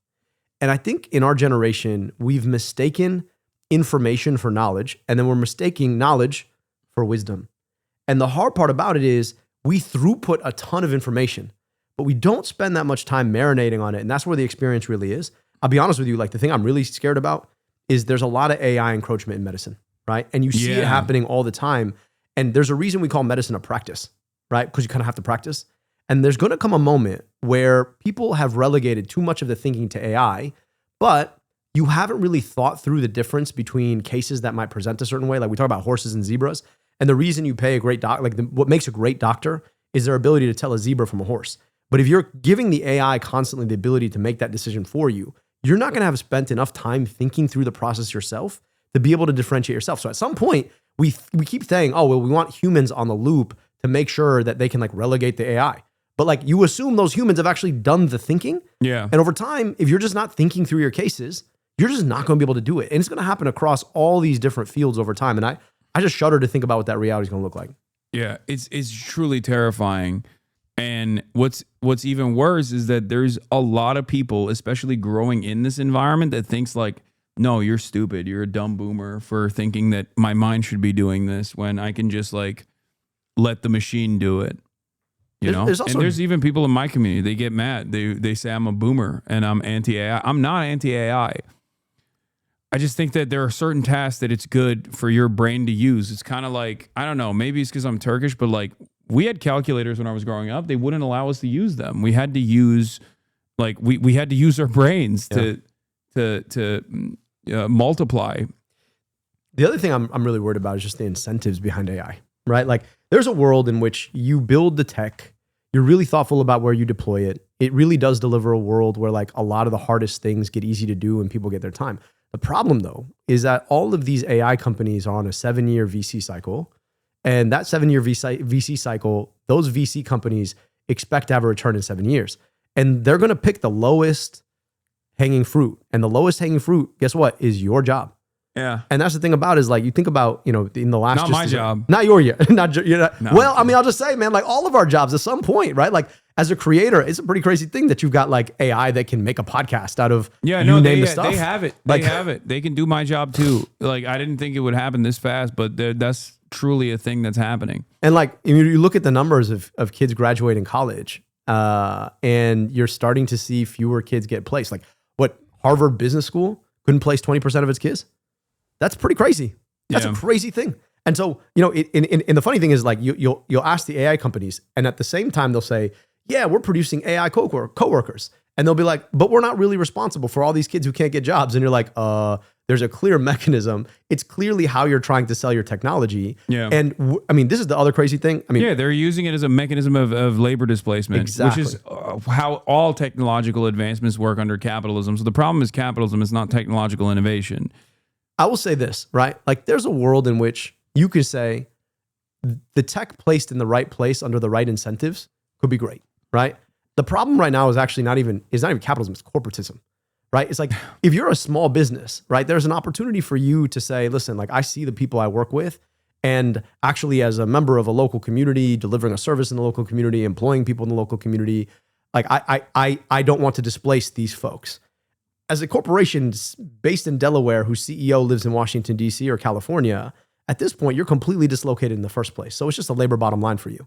And, you know, I just think that there's an opportunity we have to like try and get much more local to try and take the problem on. And then, you know, regulate the use of AI in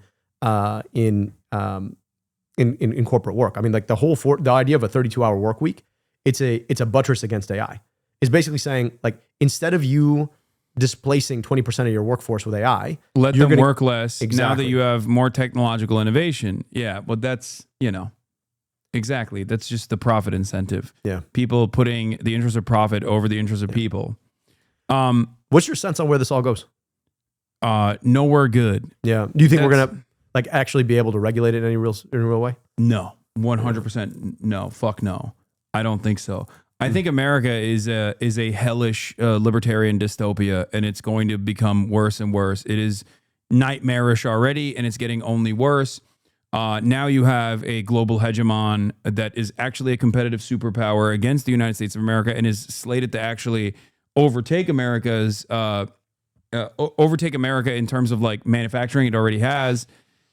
China. So that has, I think, caused even more panic among American investors and American capital and American politicians in general. And instead of trying to redouble our efforts onto R&D and investment, fixing our infrastructure, making sure that we have the proper educational infrastructure and a better positioned labor force, we've decided to just completely accelerate in the opposite direction, in the wrong direction. I mean, the big beautiful bill obviously took away incentives for all green energy, renewable energy at the behest of fossil fuel production, because China now has a monopoly on renewables. This is the thing about it. There's a massive brain drain happening in reverse as well. Ironically enough, I mean, you're here, like I'm here. We are quite literally a byproduct of that brain drain, and yet now America is doing the exact opposite, where they're like, don't come here. We're fine with whoever we have. And if you come here, we're going to throw you in jail. If you come here, we're going to make your life miserable. And that is destroying the American future, like 100%. And I think these guys are too stupid to recognize that. I think they know exactly what they're doing. I think, you know, if you look at a Peter Thiel, right, and you look at I don't know if folks saw the clip of him on Ross Douthat's show on New York Times, like, they think that instead of having the smartest people from all over the world want to come here and build here, that they're going to be able to offload all of the actual thinking to a few corporatists based out of Silicon Valley, armed with armies of AI.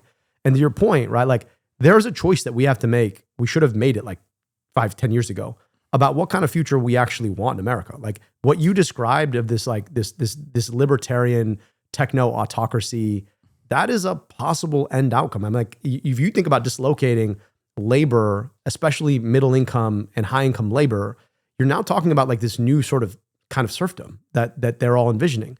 But like, we got a choice, and we got a choice to make really, really quickly. And my point to everybody who's looking at our political cycle, we get caught up in the horse race. If your candidate is not talking about AI like 25 to 35% of the time, they are not serious about governing, right? Because AI is the way in which they dislocate capital, ergo unions, ergo all of that productive potential equalizing force in American politics from the political system. And like, they see it coming. That's part and parcel of the goal. And we got a choice to make about how we stand up and regulate this, like right now. We should have done it 3 years ago, but it needs to be happening like right now. But we're moving in the opposite direction of what we're supposed to be doing. And it's the same with, like I said, all the initiatives like redirecting resources back to fossil fuel production rather than renewable energies to try and at least make a dent in the global marketplace. We've just completely given up on that. We would rather flip the table than allow anyone else to win the game of Monopoly. And that's, it feels like it's scary to admit, but I feel like that's in the direction that we're heading. Yeah, Hasan, I'll tell you this, man. Like, I'm still a bit of a, there are so much about what the decision making in our country has left us with that is so damn frustrating. But I still, I spend a lot of my time in Michigan talking to folks who are trying to live honest lives. And I just wish more folks understood the decisions that were being made in their name. And I think if we can, in our politics, and maybe I'm Pollyannish about this, but I gotta believe in it. Like if we can connect those folks to what is both happening and what could yet happen, I just think that there is a way for folks to come together around something that's still better. Now, I don't know. A lot of folks have closed the door on that, and maybe just running for office is an act of hope. But like I actually get to see people in their living rooms and like go to their union halls and talk to folks. And like the vast majority of American people are really good people. Like they believe in the idea of America, and they believe that if you work hard and try to advance and try to be good to your neighbors, that things can be better. And I just think that like the more we make our movements around the opportunity to build something together, the better chance we have at succeeding. But I'll be honest with you, man, like, it looks pretty bleak from where I sit. Yeah. I mean, look, a lot of people would say that someone like myself or someone like Zohran Mamdani or Omar Fateh or many other people like AOC even are actually, they're anti-American and they want to destroy America, not realizing that like the progressive left, the socialist left, like these are the last remaining hopeful people in American politics that haven't completely given up on the nihilistic, like completely given into nihilism, and are just trying to make out as much as they possibly can and trying to basically pick apart the carcass of America for scraps. Yeah. It's so transparent that like the Trump administration is doing exactly that. And it is destroying what remains of like labor power that this country has, what remains of like some semblance of upward social mobility that this country has. And yet people obviously still hyper focus on these culture war issues and find themselves because they find themselves at the mercy of anger and resentment-based politics, because one side recognizes that there's a lot of anger and frustration in the base, the Republicans, that is, and then they redirect that attention back to marginalized groups that are vulnerable populations that are easy to attack and easy to legislate against. Yeah. And the other side doesn't do any of that, where they don't even like focus on the resentment or frustrations that Americans feel. And when they're in power, they say everything is fine, and they just keep pushing for incremental change, but not really, and even then, not fully on board with that incremental change, where they cast aside any sort of like any semblance of like real legislative agenda. They allow the party itself to break apart some of these bills, right? And to your without point, whipping votes in the direction of like what is necessary. I hate to say, like, the Democratic Party writ large too often is bought in on the same system of destruction. They just do it in a different way. Yeah. If you're still taking corporate checks from the likes of health insurance or big pharma, do not tell me that you are excited about the future of America. You are actively engaged in I hate to say, like, the fracking of the American public for what they're worth. Like, if you're willing to take money from a corporation that raises rates on people, I mean, just think about like what a health insurance premium is. You're getting your paycheck literally garnished every 2 weeks to 4 weeks, so that you have the privilege of paying another $3,000, $4,000 to get the healthcare you thought you already paid for. It's a crazy, crazy thing. And the hard part about it is, it's like, you can't tell me that you're the opposition party if you're not dead set against taking on the corporatism that has driven Trumpism and created the pain that he manifested to be able to get to power, right? And like, I just think that at this point, like, this is a break glass moment in democracy. And if you're not looking people in the eye, right, and being completely honest about the way the system is absolutely crushing them, you're missing the whole point. I think it's really inappropriate that you are not taking into consideration the GDP here. For private healthcare providers have done an incredible service by being a shitty middleman that doesn't need to exist, that doesn't really exist in the same ways, the nefarious ways that it does on an inelastic demand good. Exactly. In other countries, and therefore their GDP suffers as a consequence of that. So if you could artificially inflate your whole sector so it's like 20% of the entire GDP, and then say we're upholding the GDP. Yeah, I guess you're making a good point. They're holding it together by being a costly, bloated middleman whose job is not even to lower costs, and in many instances directly increases costs because of corporate consolidation, because of horizontal and vertical integration, where they then become pharmacy benefit managers, and then it's literally in their best interest to rise up prices. It's like they figure out how to grow more middlemen out of themselves. Yeah, like PBMs are a creation of the pharma industry and the health insurance industry. Like that's what they are. That's what they've created for themselves, and we're all living in the world that they created. Doors open. Our food is here. Speaking of nihilism, you're hopeful, you're optimistic about the future of America. I gotta be, man. But what you fail to consider is that I'm going to give you so much brain rot that it's going to make you incredibly nihilistic about the future of America, because we are going to. There's a channel called Jubilee. Are you familiar with this channel? I unfortunately have become. I used to have a blockade. Settlers from the 1500s. I used to have a blockade on the JUBE, the channel called Jubilee. This has 3 million views in one day. Friend of the show, Mehdi Hasan, went on this one progressive versus 20 far right conservatives. And we're going to watch some of this as much as we can take while we eat. So at least there's a little bit of good here. You're going to be eating some Middle Eastern food, but then you're also going to be watching this brain rot together. And, hopefully try not to get black-pilled challenge.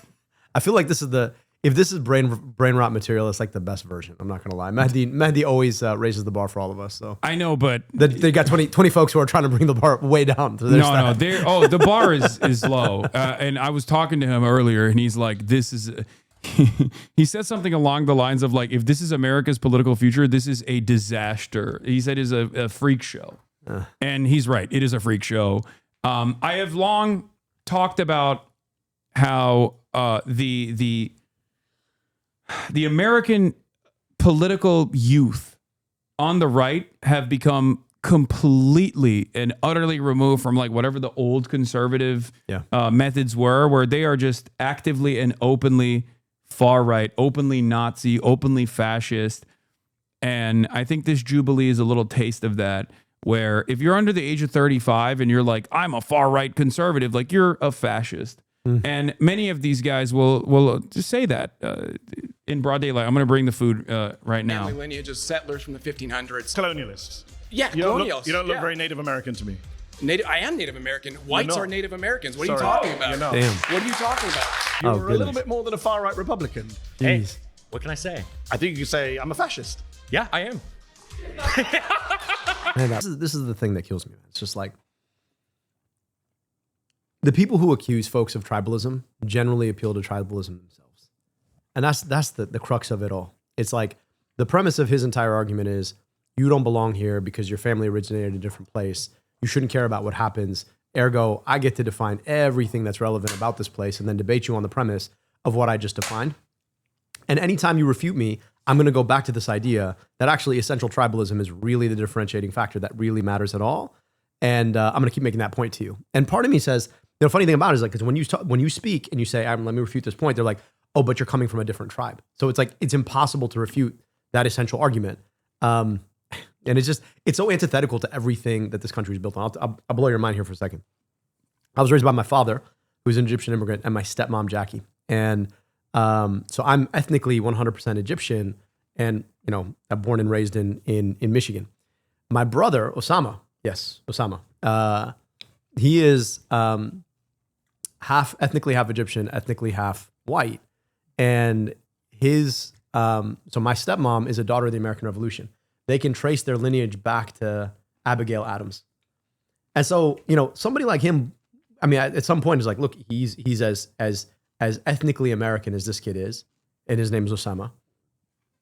And their vision of America would be that somehow that's a bad thing, right? Like the whole idea of what makes this place amazing is that it's not built on one ethnicity. It's that it can actually encourage people from the rest of the world to come here and build here and be a part of things. I mean, your dad came here to build stuff. Mom came here to build stuff. My dad and mom came here to build stuff, and they did. Like, my dad holds patents and taught, thousands potentially of students, hundreds of thousands of students, and worked for the big three. Like, the notion that somehow America is better without immigrants, part of me is just like, empirically untrue. But then in the conception of somebody like him, impossible to refute because you don't have a contrapositive of what it would have been. And so it was fascinating. My brother, after 9/11, right, my parents were like, oh, you could just go by Sam. He's like, no, my name's Osama. And it's as American as any other name, right? And it was like, I would have been 8. This discourse was popping off on Twitter, unsurprisingly, about Omar Fateh being like, no one named Omar would be a part of the Revolutionary War. And I always found that ironic because it's like, first of all, that's historically incorrect. And secondly, half of the accounts that were making that argument were like Catholic, papal enjoyer or whatever. And it's like, those guys would literally skin you alive before they would even harm the head of hair on a Muslim's head originally. Like the OG Revolutionary War guys would literally just destroy you for being a Catholic. Far before they would ever get mad at a Muslim person, ironically enough. So, pick and choose. That's what happens when you pick and choose your history, right? Yeah. Cherry picking history doesn't usually work out for folks. I think those stand down. You know what this is? stand You down. think the LAPD are a bunch? Yeah. Oh, okay. Were they local or were they national? These guys, I don't know, but the cops are. They've never been on the left. That's ridiculous. Yeah, no, it's nuts. I guess maybe in the USSR, technically, but cops in the United States of America have historically voted overwhelmingly for Republicans. There's never been a case where, like, the ones that don't vote straight ticket Republican will usually be libertarians, which is even funnier, because like the principle of libertarianism is supposed to be like that you're anti-cop as well. Like, the state has a monopoly on violence, right? But like, you're the guy who has the monopoly on violence. You're the jackbooted thugs of the state. So shocking that this guy said, oh, did the cops, the Capitol Police that famously brutalized like disabled Medicare for All protesters in the halls of the Capitol, they're actually leftists. It's because anybody who opposes, I mean, this is the thing. It's like when you're flexible with the idea of what a leftist is, and you just define it as anybody who opposes a, fascist would-be authoritarian, then anybody can be reframed as a leftist, as long as you disagree with me momentarily, which is like this is like the Trump playbook. I just, the point that you made earlier, which is like young, MAGA, I don't even say conservatives, right? Conservative implies a certain kind of ideology that you have to actually stick to, but like young MAGA activists have broken away from any sort of like ideological discipline about anything. And so it becomes just nearly impossible to actually debate on any real terms that are not tribal. Like, you don't look like me, ergo you're not part of this, so your opinion doesn't matter. Yeah, but half of the Nazis are Hispanic. I mean, that's what's also crazy about this is like, there are so many prominent neo-Nazis on Twitter and whatnot, and they're just like straight up Mexican from Mexico. I don't even know how that happens. Like, I guess I do understand it, but like, modern fascism has become so much more diverse. How much do you think about this? Like, this is just about power. It's about feeling comfort with being on the side of power. I mean, it's just like, I think a lot about bullies generally. I think you probably experienced your fair share of it. I did when I was a kid. And more often, like the guys who are around the bully are not there because they generally agree with the bully. They're there because there's a comfort in having a proximity to the most powerful person in the room that they perceive as powerful. Yeah. And most of the time, like, if you want to beat a bully, you actually don't try and beat his seconds. What you try to do is you show him to be not as powerful as he thinks, or you disempower him, and then you try and win over the folks around him, right, by trying to show them that there's another way. And I just think that like so much of this is just about actually like a comfort with power and a fear, not even comfort, it's a fear of power and what power can be done against you, especially if you're like a Mexican dude and you're like engaging in this fascism. It's just like, hey, maybe if I'm like nice to the fascist won't come and get me. You know, I've been thinking a lot about that, and I think that part of the frustration I have with the Democratic Party is we do this thing with Trump where we venerate his power. He's such a bully, and you're like, yes, okay, what you're showing is he is more powerful than you, and you want to make an appeal to people who care about power on the principle of ideals, and that's just not going to work. Like you have to take him on straight up. And you got to play the same game. And then this is the frustration I have with it is when you That's actually... why the weird narrative was so good. Yeah. Like, because it took Took away that power. It cut away, especially because he was powerless at that time because he wasn't the president. So making him a laughing stock was such a perfect way to disarm exactly what you're talking about. Like the idea that this is like an all-powerful, scary entity, because that's what they rely on. Right. And then the other part of it is like, you got to take away his power, but then we talk about fighting, but a lot of folks who talk about fighting first of all, you don't talk about fighting, you just do it. And second, fighting's ugly. It's brutal. There's like carnage. And the hard part is our own Democratic base will punish you for doing the thing to disempower him that you need to do to show what he is to his own supporters. And that's a really tough nut to crack, right? Like when you go after him and you use the same language against him that he uses against everybody else, people are like, well, that's unbecoming of a politician. You're like, what the, like, take a look at what our politics have become. Right? I don't think it's that. I don't think that's as big as a force as it used to be. I think because we live in the post-Trump universe now, and Trump is like genuinely reshaped politics, I don't think it matters as much because you got wine moms demanding go get them that politicians die.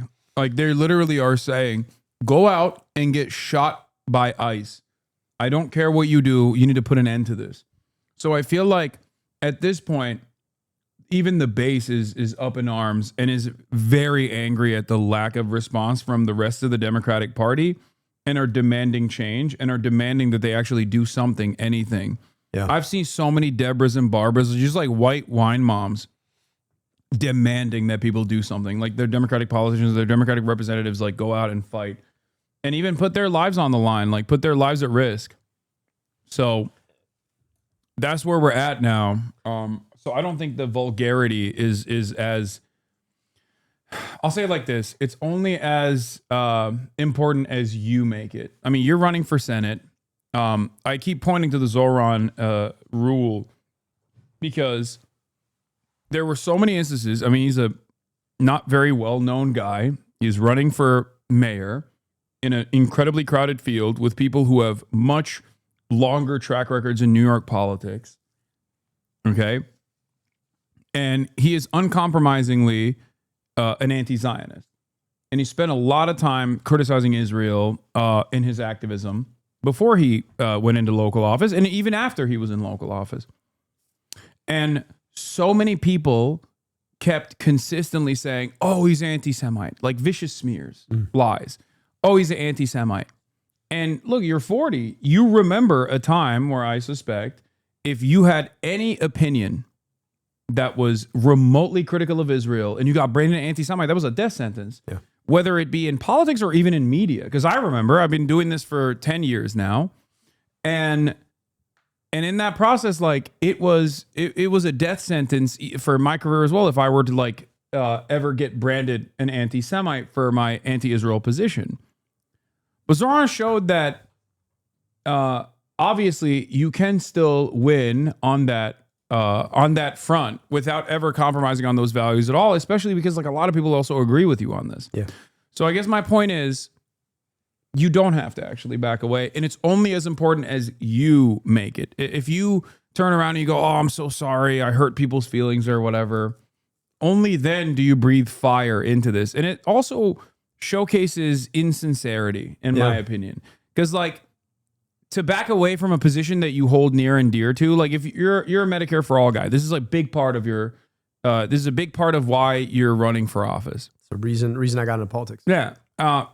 If you were to back away from that and be like, well, you know, maybe we do need, you know, private healthcare or whatever, then people would turn around and be like, okay, well, why am I fucking voting for you? You know what I mean? Like it would be incredibly disingenuous. You know, the interesting thing is, like, I grew up fighting quite a bit. Right? I went mainly to schools where I didn't have many folks who looked like me or had names like mine. So I grew up in elementary school. I remember the first time I got my lunch taken from me by a bully. And for the rest of that year, we just moved into that town. The rest of that year, I didn't eat lunch. The next time I moved, I told my dad, I was like, listen, I'm going to get sent home early. And I was like, why? I was like, just trust me on this one. So first kid who came up to me, made fun of my name, I smacked him. And I kept smacking him until they had to pull me off of that kid. And that kid never messed with me again, right? And I'm not looking to start fights, but I'll end them. And the interesting thing is, like, most of my life, right, has been trying to pull away from the instinct of saying, when you see a bully, take them on, into a more high-minded engagement. It's funny because in this moment in politics, it's like, actually, we need you to be a fighter again. I'm like, are you all ready for that? Because, like, I'm an Arab dude named Abdul, right? People don't look kindly on Arab dudes named Abdul who look like me, right, fighting. But there's a question that I have right now, which is to say, what does it mean to be a fighter on behalf of peace? Like that's a question I've been asking quite a bit, because like a lot of folks in the Democratic Party, their whole brain is like, I'm a fighter and I'm going to beat Trump for you. We're going to fight back. And part of me is just like, actually, nobody fights to win the war. You fight to win the peace. I'm just, you know, I'm not interested in being a bully. I'm interested in stopping the bully from bullying. You know what I mean? And I think that question of like how much you're able to do that, particularly as a guy who looks like you or a guy who looks like me, right? In a place where we've had 20 years of people being told that people who look like you and I are dangerous implicitly. That's a question that I'm trying to think a bit about, which is like, there's the real part of my personality, which is hopeful and excited about the things that we can do together. That's a real part of my personality. There's also part of my personality is like, step to me and watch what happens, right? And the question of like how much of yourself you can actually bring to a political conversation, or you're allowed to bring, is interesting. And it may just be that in this moment, right, folks are so sick and tired of the Donald Trumps, the JD Vances of the world, that I'm actually allowed to be my whole personality. I'm allowed to be both the hopeful, ideologically focused in, like, you know, public health expert that I am, and also, right, the kid who grew up scrapping to make sure that like nobody was being picked on in the schoolyard. And that's always the question I'm thinking a lot about. Yeah, look, as a politician, your policies are your punches at the end of the day.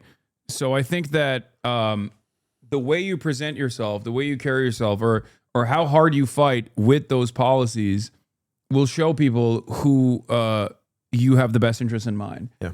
A lot of politicians will care about lobbyist funds. They'll care about the corporate structure that they are there to basically uplift and defend. And I think, like, as long as, I mean, in a weird way, Trump did this very well. Like, he is a bully. He's brash. He's rude. He's awful. But he was able to make it seem, at least to his base of support, that he was a bully for them. Them, right? And that I think played a very meaningful role in people still to this day holding on to this idea that like Trump has their best interests in mind. Yeah. And I think a lot of politicians on the left could learn from that kind of behavior. Yeah. I mean, that's the thing, right? It's like, you want to be ideas driven. Like I'd love to just, you know, if the whole campaign came down to one debate, I'll debate anyone on anything, anywhere, right? And as an ideas driven candidate who wants you to have healthcare and wants you to have to pay less and doesn't want you dominated by a corporation, either in the workplace or in the marketplace, like, I know our ideas win. The question though is that so much of politics right now, especially now, are transacted on your screen, usually on your phone. You know what I mean? And one of the things that I think we're learning a lot about is, you know, you think about the degree to which a lot of the politicians who are succeeding right now have a background in entertainment, right? There is a certain like engagement with the camera, whether it's Donald Trump and his time on television, or Zoran was a rapper before he went into politics. I think the question of like, how do you engage with folks and get them to be thinking about your ideas in a way that doesn't talk down to them and is transacted in the conversation of the moment, like on the medium of the moment. I think that's the tough part. And your point, right, is like those policies are punches. But Donald Trump never actually had policy, right? He had a narrative. Like he never really, I build the wall, I guess was his original policy point. He did have policies that matter in the sense that I would go so far as to say he had the only type of policies that get passed around in American politics nowadays, which is culture war shit. Yeah. Because the Democrats have completely dropped any notion that they are interested in improving the material conditions of the American working class. So the only war that is waged in this back and forth political football between the two parties is waged on the virtues of culture war agendas. And since Newt Gingrich, like the Republicans have basically expertly crafted every single culture war agenda item that they will always win on, because they spend every waking moment propagandizing and manufacturing outrage for certain things that aren't real problems at all. And then they are seen as the only people who can offer a solution to the problems that they created. And they do that by lying. Yeah. There is no undocumented migrant crime. Yep. That's like not a real, that is in the margins. That's not a real problem for Americans. This isn't to say that undocumented migrants are not responsible for any crime whatsoever. They're not, of course, they're human beings. Yeah. Some human beings are going to do crimes no matter what. But our system picks it up and tabulates it in the same way it tabulates any exactly. crime. Yeah. And not only that, but also there is data available on this, and it shows that undocumented migrants are responsible for less crime per capita than natural-born U.S. citizens are. And that makes sense because you're like a lot more to lose. Yeah. Like they are purposely avoidant of law enforcement. They don't want to ever be in a situation where they violate any rule or law where they could potentially be deported. So turns out they do less crime than natural-born U.S. citizens do. And not only that, but also the ones who do engage in crime, of course, are getting subsequently arrested, charged, convicted, and then potentially jailed or deported, depending on the severity of the crime. And yet Trump has been able to so expertly craft this narrative throughout the Biden administration that, like, what, cops were going up and being like, oh, are you, you're a rapist. We caught you. Oh no, you're Guatemalan. Well, you're free to go. Like that was the argument that they were able to successfully create. And the only reason why they were able to create this argument successfully was because there was no counter messaging from the Democratic Party that said, this is a lie. This is wrong. Yep. And that migrants make these communities better, and they're a formative part of the American economy, and they give so much more than they even get back. Yeah, in return. To your point, we're not even driving forward on forget a counter narrative. Too often, the Democratic Party doesn't even have a narrative it's pushing. I mean, the crazy thing to me is, like, you ask people about the biggest challenges they face when it comes to affordability. The most brutal form of those challenges is healthcare affordability. It's like you're stuck paying way too much and you have to worry about falling into debt just to go see a doctor because you got sick. And like, we're not willing to talk about it in large part because we don't have a solution, right? That isn't going to take on a lot of the same corporations that are giving checks to Democrats. And so we just stay silent. So like, it's like Donald Trump has this narrative that starts with the problems that you have and then ends with immigrants. Can't afford a house? Immigrants took your house. Can't afford healthcare? Immigrants took your healthcare. Don't have a job? Immigrants took your job. And like, we need to have a counter response, which is, hey, can't afford a home? Well, it's probably speculation by very large corporations. Can't afford healthcare? Well, it's because very large corporations plied your politicians full of their money and made sure that you had to keep paying more to go see a doctor, and that priced you out. Oh, you're worried about your job? Well, corporations have bought each other up to the point where you get your wages suppressed, and you're paying more for the things that you have to buy from them. Yeah. And like, we're not willing to actually have that conversation in large part because too often Democrats are taking checks from those exact same corporations. So we're mum, and then we're just saying we're not him, as if that's like going to be the thing when 50% of the country voted for him. Like, you got to win those people back. Yeah. Now, one other way that I do this when I go on like Theo Von or whatever is to explain very simply that, like, a trans person is not your landlord. You know what I mean? Like, your rent is going up because your landlord's putting your rent up. And it's not a trans person that did that. It's not an undocumented migrant that is your boss that is not letting you take time off from work because your family's sick. Yeah. That's your boss. This is capital. This is an expression of the power that capital has on your life. And Republicans use vulnerable populations as a distraction expertly to be like, oh, this is, trans people are doing this. Undocumented migrants are doing that. Pay attention to that. And not the people who are robbing you blind. And I think that's like, that's why you see this resentment now against Trump's anti-immigrant agenda. Initially, it was his most popular provision. And now that it has unfolded, the violence has unfolded and people can see it, masked thugs doing dragnet operations and job sites to arrest and subsequently ship off some of the most productive members of our communities, our neighbors, ripping them away from their families and then shipping them into facilities in CCOT in El Salvador. That has caused a lot of enmity and a lot of resentment, even against the Trump administration and the agenda of the anti-immigrant agenda, because people saw how violent this was. And they come to that recognition, but someone needs to steer them in that direction. And that's why we need good leadership. That's why we need better communicators. That's why we need better leaders in the Democratic Party that can actively look at the moment and say, look, they're firing people. They're firing people with Doge. Like a billionaire basically ran his hand through every regulatory agency and fired tens of thousands of federal government employees that have like some of the last remaining good middle income jobs. That and also like expertise that you can't get back. Yeah, expertise that you can't get back. And at a time of like unprecedented crisis, you got planes falling out of the sky. There's not enough ATC, air traffic controllers. Food quality, food standards are going down. We are gutting the FDA. And meanwhile, we just funded an agency that is literally ripping babies from moms. Now I'll say this, like I got two little girls, all right, 2-year-old and a 7-year-old. And there's something about the visceral want for a child for their parent that our taxpayer dollars are literally ripping children from their parents. Now look, the crazy thing about this is just kind of go back to where we started on this.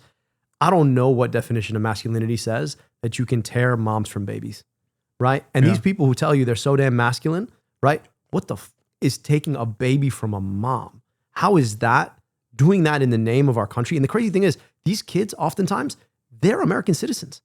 Like the idea that we should take their mom and deport the mom to a different country to protect American citizens when you literally just took the mom away from an American citizen child is fucking insane. But they want to take that away too. That's why he wants to ban birthright citizenship, because the idea is that like these guys are not American citizens. They're not real full-flushed American citizens.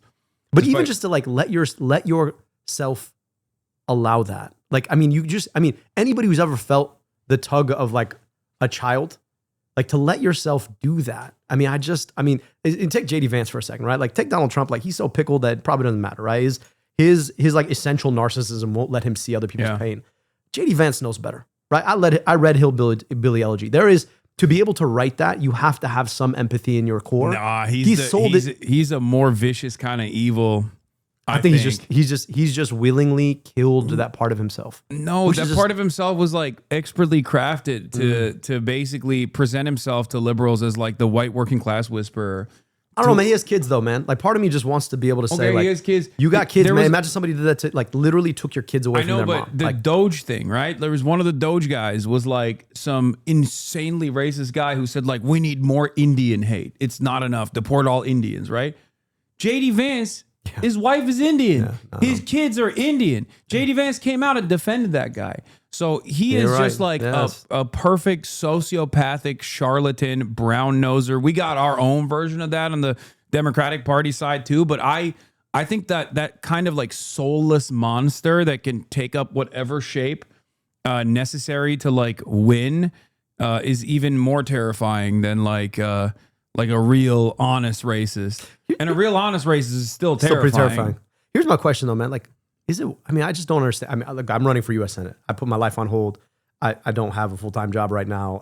Like, if I win the race, I'm gonna get a $50,000 pay cut, right? But like, I just don't understand what's worth it about it.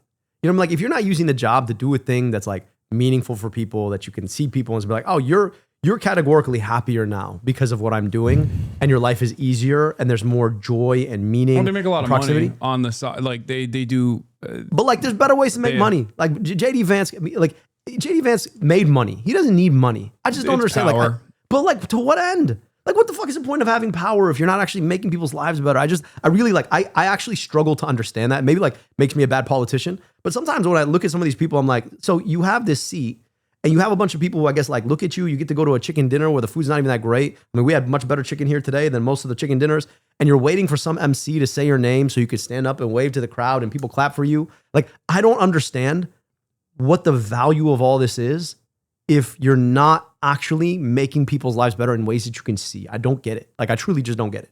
And I mean, enough people want it so that there's something there, but I just, maybe you got some insight on it. I don't understand. Yeah, I mean, I think they like the social status and the endless prospect of wealth that they get from it, because you're in you're in with like incredibly wealthy people, and you are the first line of defense for incredibly wealthy people and their interests. So you automatically join the ruling class. And I mean, you are the ruling class, but like, rule for what? And then you die. You know, part of me is just like, look, at the end of the day, you're only going to have it for so long. They're not thinking about it like that. I'm just saying, like, I think it's just, it's ambition, and it's a way to like calcify your legacy. There's plenty of reasons. They're all bad.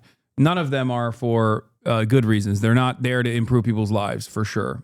Like, they're not there to actually help others. And it's very obvious. And I would say the same for like a lot of Democrats as well. I mean, this is the entirety of the Republican Party. We saw that with the incredible tax cuts that they just passed. And on the other side of those tax cuts, in order to not trigger too many deficit alarmists, they did some complicated math where they decided, well, these tax cuts are already built in, even though they were supposed to sunset. And then two, they were like, well, in order for the additional taxes, we have to cut Medicaid. We have to cut SNAP, hurting some of the poorest working class individuals in American society. At least with the Medicaid, like, there's no defending the Medicaid cuts, but like, they're built. I mean, this is the crazy thing. Let's just one aside here. We just had this whole Doge premised on this idea that you're going to fire these unnecessary government workers. They're literally going to build death panels inside Medicaid. They're going to hire a whole army of people whose goal it is to check your paperwork to make sure you got all the necessary paperwork to keep you on Medicaid, right? But like, SNAP is just not even. They're not. The whole purpose is to flood people with paperwork so they can say, sorry, you don't have the proper paperwork. That's right. And then they can, again, AI is perfect for this because it's not supposed to work efficiently. It's supposed to be wrong and broken. That's precisely the reason why United Healthcare, which was like the number one at denial of care, was utilizing AI before the untimely demise of the CEO, Brian Thompson, which we disavow and, of course, condemn. So, you know, it's just they were doing that. They were using AI in the way that AI is supposed to be used, either as a mechanism of creating new targets like Lavender, the AI system in Israel that Israel uses to kill Palestinians and claim that they're Hamas militants, or when United Healthcare is using them to deny people healthcare coverage. And then they can just turn around and say, well, the AI said, the machine is saying that you don't have we can't cover you for this. Yeah. You know, it's interesting, man. We spent all this time, you talk about all the complexities, and look, it's extremely complex. But in some respects, it's like, I studied complicated things, and politics is just not that complicated at the very core. It's like, you want to elect good people who want to do good things for other good people, you know? And if your politics aren't doing that, at some point we like kid ourselves with these complex ideologies, and not ideas, just ideologies, to try and back justify why it's okay to have some bad people in positions of power. And then it attracts a lot more bad people because we've created the intellectual architecture that justifies it. And, you know, it's like, sometimes when I'm crisscrossing the state, there's some, like, I walk out of a town hall, and somebody will share something with you. I mean, this is very similar to like the practice of medicine. People will share really vulnerable things with you, and they're just like, can you please help me with this? And you're like, I'm going to do my best to try. And then you walk out of there, and some days, like, honestly, like I struggle to fall asleep because I'm like, if this person only knew just how malevolent the people who are making decisions on their behalf have become, and just how little they care, like, it would crush this person. And you got to like hold that and like live with that. And I don't know, man, I just hope that, like, if I do get elected, part of me just says like, it's like keeping that simplicity and keeping like a foot to the ground, because I don't ever want to start getting myself in this position where like, well, if you do that and you do this other thing, then maybe you can get to more power. So then you could do more good things. And then soon enough, you never actually do the good things you thought you wanted to do. Yeah, you know that's what I mean? how, what's the term? There was the Silicon Valley guys that built this this ideology around it, effective altruism. Yeah. It's that principle. It's like, oh, I have to be the singular force of power and get as much money as possible so I can do the right things and I can manage this wealth and power and prosperity much better than like the average citizen can. It's like the Thanos argument. Yeah, it's bullshit. All right, let's get back to what's not bullshit. When someone says like Democrats are nowhere near as left enough for me, I'm like, oh, hell yeah. Like, finally, a reasonable person. When someone says the modern iteration of the Republican Party is nowhere near as hard right enough for me, I'm like, what more do you want? Do you want to line up every person and have like a color blocker and see like if they go beyond a certain point of pale, they just get 360 no scoped? Like, what do you want? They're already doing everything that you want. Like, this administration is doing virtually everything that these guys want, and they still want more. I don't understand. Do you want to like go back to the old school Nazi attitudes of being like, well, the Slavs are also not white? Like, is that what we're doing? Is that because this administration is giving or pretty much everything that these guys want, except for the Epstein files. Well, that I want to ask him about the Epstein. No, but I just don't. I don't understand. Like, God, conservatives are so fucking spoiled. I wish I could like live in a world where you know my representatives on my side of politics was giving me a fraction of what I wanted with the same severity that like conservatives will offer them everything. Because it's not like they're running on material change in the positive direction. They're running on fucking tax cuts and deregulation. These guys are too stupid to recognize that that doesn't actually help them in the short term nor in the long term. But like they are promising that and they're delivering on that. And then on top of that, it's all culture war shit. And they get all of the culture war shit. This is the thing about they've decoupled the conservative movement from MAGA. Like this guy could care less about actual conservatism. He doesn't have a real fiscal perspective. He doesn't think critically about this issue. I don't think conservatives have had that either for a long time. I think MAGA is the logical conclusion of years and years of modern conservatism. In the internet era, yes. I think like if the internet never came about, like, and we didn't have this complete splitting and algorithmic like amplification of certain like some of the worst shit, I think we might have avoided this. But you're right. Like what this guy comes for is the tribalism. That's what he comes for, right? And I actually think that like there are a lot of conservatives who have felt some kind of way about like the implicit racism on the culture war side of traditional conservative, like the conservative party baking. And I think in some respects now it's just decoupled and they're all trying to like figure out how to roll together. And this guy could care less about like, I frankly, I don't think I could care less about tax cuts, right? He's just in it for tribalism. And that's why he says like, I don't know why you're doing all this other stuff. Sure. That's why you see some of the populist right, like the Tucker Carlson wing, that say that they care about, like even Josh Hawley that says that he cares about like defending people's benefits. Yeah. But when push comes to shove, they don't. You're right. They don't. And they don't get punished for it either by their base, because ultimately they do actually love latching on to all the racist shit. And they're like, okay, well, as long as I'm getting the racist stuff, then it's fine. I don't know.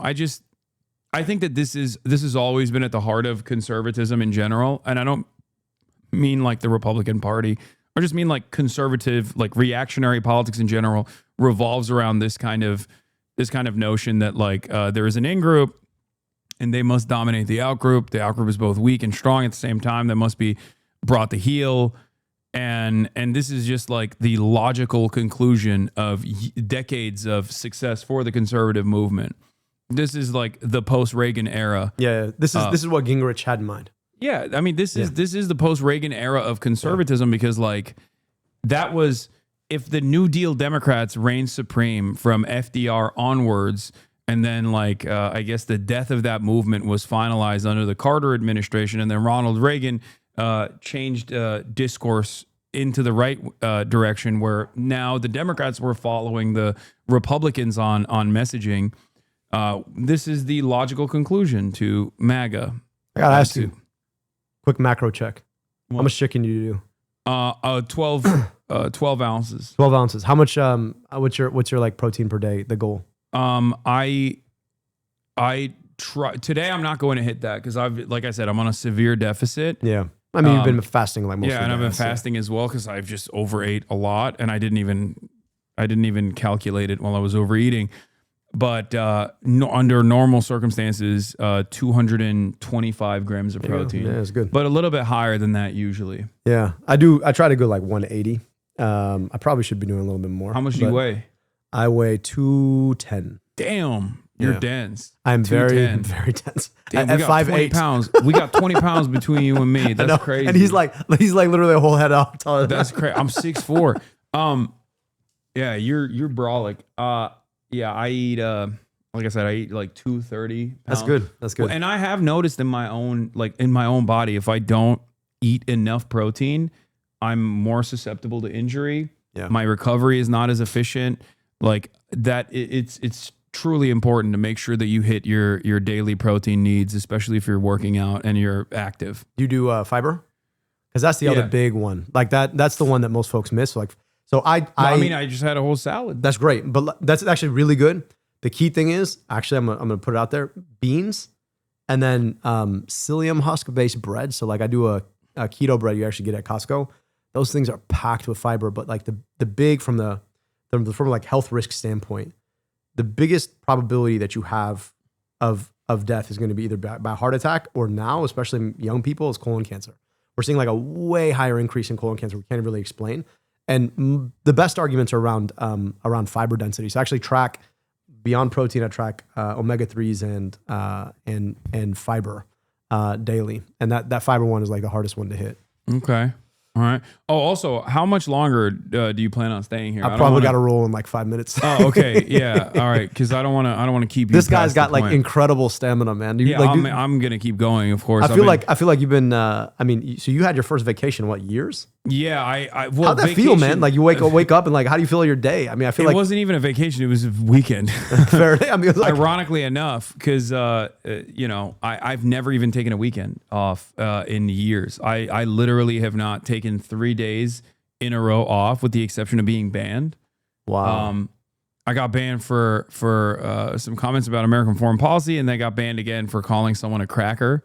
I heard about both of these things. Yeah, anti-white racism, which is really, really damaging. I'm so sorry. But with the exception of those 2 instances, I've never been off stream for more than 2 days ever, and that's usually for travel or I'm doing someone else's stream. So how did it feel for like 3 days to like not do this? If I hadn't been drinking so much and eating like a cow, I would have probably felt better, because we did a lot of activities. We did a lot of fun stuff. I flew a fighter jet, nice. A stunt jet, a stunt plane that has all of the you movement have capabilities. pilot's license? No, I don't. So how did this? I mean, America. No, literally, we went to Vegas and they just Who the fuck allowed you to do that? They let you fly. They literally let you fly a fucking. That's insane. Stunt. So I mean, but like somebody else like took off and landed, right? Yeah, someone else. Okay, took so you off. got to like maneuver it in the air. Yeah. But Okay, when I'm you're just 5,000 imagining like, feet in the all right, air, let's it see how doesn't this matter. Yeah. No, we did dogfighting. Damn. So like, I literally flew against another person and shot them with it's like laser tag. Wow, did you win? Yeah, nice. It was sick. Nice. Shot some guns. I didn't do Did you that know the 'cause I other was person too- in the other plane? Yeah. Okay. All right. Yeah, it was one of them was my cousin. So destroyed him. How did this play relative to the drinking? We were very hungover. I was very queasy at first. I was like a little worried. How many G's did you hit? 7. Damn. But I didn't. You didn't splat all over the inside of the plane. No, I didn't good. pass. I didn't pass out. I didn't throw up. There was someone in our party that did throw up, and a couple people passed out. But that's like in the plane. Yeah. Okay. I hope they're not doing G's while like, because that just sounds like a No, they were doing G's and they did pass out, because like I think there's past a certain point where you will literally pass out unless you're like super well trained. Like I think 10 G's is like, they try to hit that. You know what's interesting? purpose. The same bearing down you do when you squat. That's the best way to avoid passing out when you do G's. Wait, really? Yeah. Wait, Because maybe if you- that's why I didn't pass out. Because if you think about it, right, what's happening when you bear down is you're compressing everything so that you can bear the weight, go down and push, and when you push, that everything sort of stays up, right? And you're actually experiencing G's under both like weight under the bar and then weight that you're pushing back up on. So if you build out your core, right, what you're experiencing when you do G's is literally all your blood pooling down because the gravity's working on your blood, right? Yeah. And so if you've got a strong core and you're used to pushing, like compressing everything down. That's what they told me. They told me like flex your core and your legs and your quads. It's the same bear down. Yeah. Oh, Yeah. that makes sense. I didn't think about that. I mean, I'm also like being 230. If you hit 10 G's, you're like 2,300 pounds. Yeah. It's fucking crazy. Yeah. But yeah, it was exhilarating. It was a great That's experience. awesome, man. I got to figure out how to like do this. That sounds like a lot of fun. Cranking the yoke and then just like having that immediate response of like pulling it back and then like your face sinks in all of a sudden is exhilarating. It's like it's way more fun. I'm not gonna lie. I was coasters. super guilty for liking Top Gun because I was just Why? like this. It's a great Well, movie. I'm like the whole movie's about the war machine. to be I know, fair. but I mean, it's a great movie. Who cares? It was a great. I was super entertaining. But like flying a fighter jet sounds awesome. I'm glad you got to do that, man. That's great. Like you spent your day. I feel like you made up for the lost time on vacation. Yeah, but and then we did we did trophy truck racing too. Oh, that's awesome. Baja, that was cool too. But like after the plane experience and doing like stunts, because I was like barrel rolling, you know, and I was upside down on the plane, like I'm trying to chase after the other plane so I can hit it from behind. After the adrenaline rush of that, the Baja racing was nothing. I was just like I didn't even feel anything. I usually look over and see Hasan's face is just I was cranking it. I was slamming the fucking accelerator, trying to get as much height as I possibly could off of these like sand dunes, but it wasn't doing it. It wasn't doing it for I me. feel like after that. you should have done that and then gone to the plane. Yeah, you got to kind of architect these things. Dopamine, man, is a hell of a drug. Once you max out on it, everything else is. So before we let you go, how can people help? How can people lend support if they liked what you had to say here?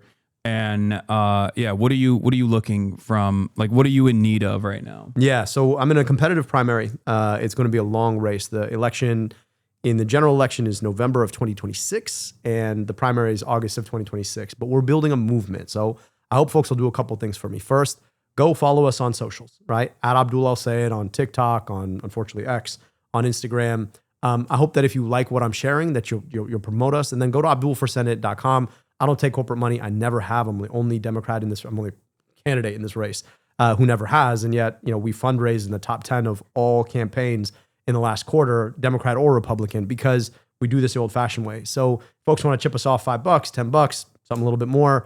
I hope that you'll consider doing that. That's ABDULforSenate.com. Hasan, it was awesome to get to meet you. Like literally, I got to like Hasan and I have been texting, but we never met. Obviously, we've watched a ton of your stuff. So like, I literally roll in the front door, roll right onto the mic. I'm like, all right, we're doing this. So this was a lot of fun, man. Trial by fire. I love it, man. I really appreciate you making the space and the time. Next time I'm in town, what we got to do is we got to get a lift together. Oh, for sure. It'd be a lot of fun. Absolutely. All right. Well, thank you. Thank you for appreciate coming man. on. Thank you again. All right, just because I don't want to be a bad guest, where should I put this? Here, I got it. Don't You sure? worry. I'm gonna throw it out right now. And you mind if I use your It's facilities on the way? first left. All right, when friends. you get out. Lock it Thank up. you. See you.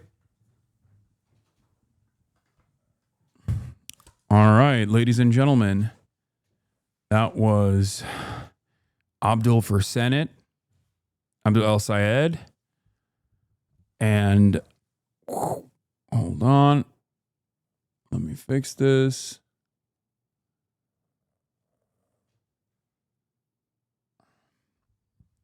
Boom, boom, boom.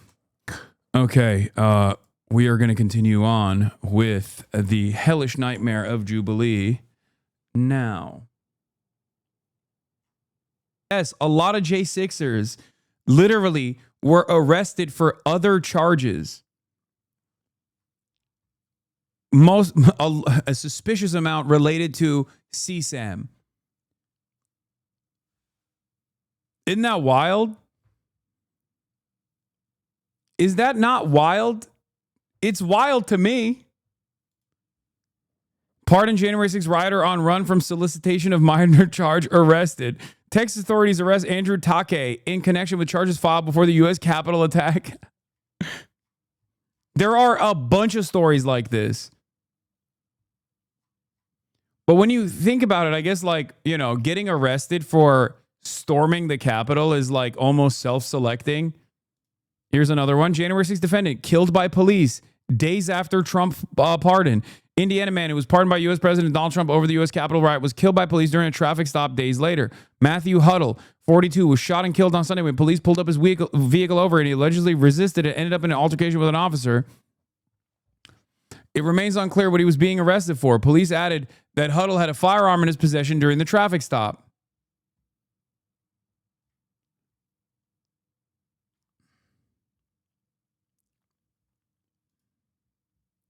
January 6th defendant sentenced to life in prison for plotting to kill FBI special agent who investigated him. President Donald Trump's mass pardon of January 6th rioters did not apply to Edward Kelly's separate plot to murder law enforcement officials, Justice Department said. Houston man pardoned by Trump, arrested on sex traffic charge. Oh, this is Andrew Take. This is the same guy, isn't it? Yeah.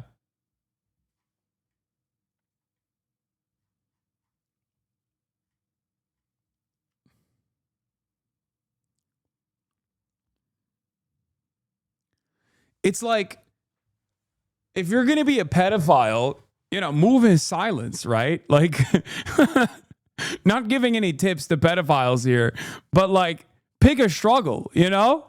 Like, you're a pedophile and you were like, as a pedophile, you're storming the Capitol. It's like you're begging to be caught. I mean, seriously.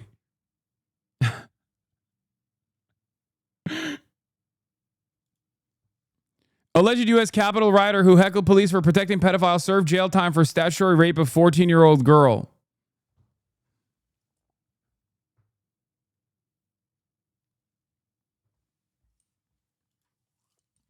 January 6th rioter whose case was tossed after Trump pardon arrested on pending weapons charges. Florida man who prosecutors allege attacked police with an explosive device during January 6th assault on the Capitol, whose case was dropped following President Trump's sweeping pardons and commutations issued Monday, was arrested on Wednesday on pending federal gun charges, according to court records. Here's at least 10 of the pardoned insurrectionists facing other criminal charges.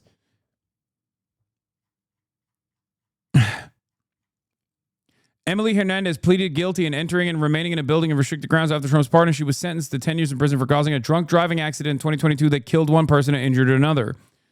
According to prosecutors, Ball attacked police officers with an explosive device during the insurrection. He was rearrested days after Trump's pardon for illegal gun possession, given his felony record for domestic violence and strangulation. David Daniel, according to prosecutors, Daniel was part of the attempt to break through the barricaded Senate door and pleaded guilty to resisting police officers. He remains in custody after Trump's pardon on possession of child sexual abuse materials. Charges brought in 2024. Shane Jason Woods. Woods pleaded guilty to assaulting police and a press photographer. After Trump's pardon, Woods was convicted in April for multiple counts, including reckless homicide and driving under the influence in 2022. Theodore Middendorf. Middendorf pleaded guilty to destruction of government property on January 6th. He was previously sentenced in 2024 to 19 years in prison for sexually assaulting a 7-year-old and remains in prison. Taylor Toronto. Toronto was convicted of several crimes related to January 6th, including possession of an unregistered firearm. He was arrested in 2023 for illegal gun possession and making a threat to blow up the National Institute of Standards and Technology and was convicted this May. Brent John Holdridge. Holdridge pleaded guilty to parading, demonstrating, or picketing in a Capitol building on January 6th. He was arrested in May for stealing tens of thousands of dollars worth of industrial copper wire. This one's funny. And faces charges of burglary, grand theft, and possession of stolen property. Okay, this one's just a crackhead. Let him go, you know. Zachary Alem. Alem was sentenced to 8 years in prison for his role in the insurrection. After Trump's pardon, he was rearrested in May for an alleged home invasion and theft. A lot of heroes here, chat. This is before we talk about the guys who got killed by cops in subsequent stops where they were like resisting arrest and shit. And it's like, to be fair to the fucking insurrectionists, if you fight cops with your fists and you crush their skulls, and then the president literally offers you a public pardon, you're going to think you can do that again to cops, I suspect. And it turns out you can't do that to cops outside of the Capitol Police at the behest of the then President Donald Trump, who became president again. You can't do that to cops under normal circumstances, it seems.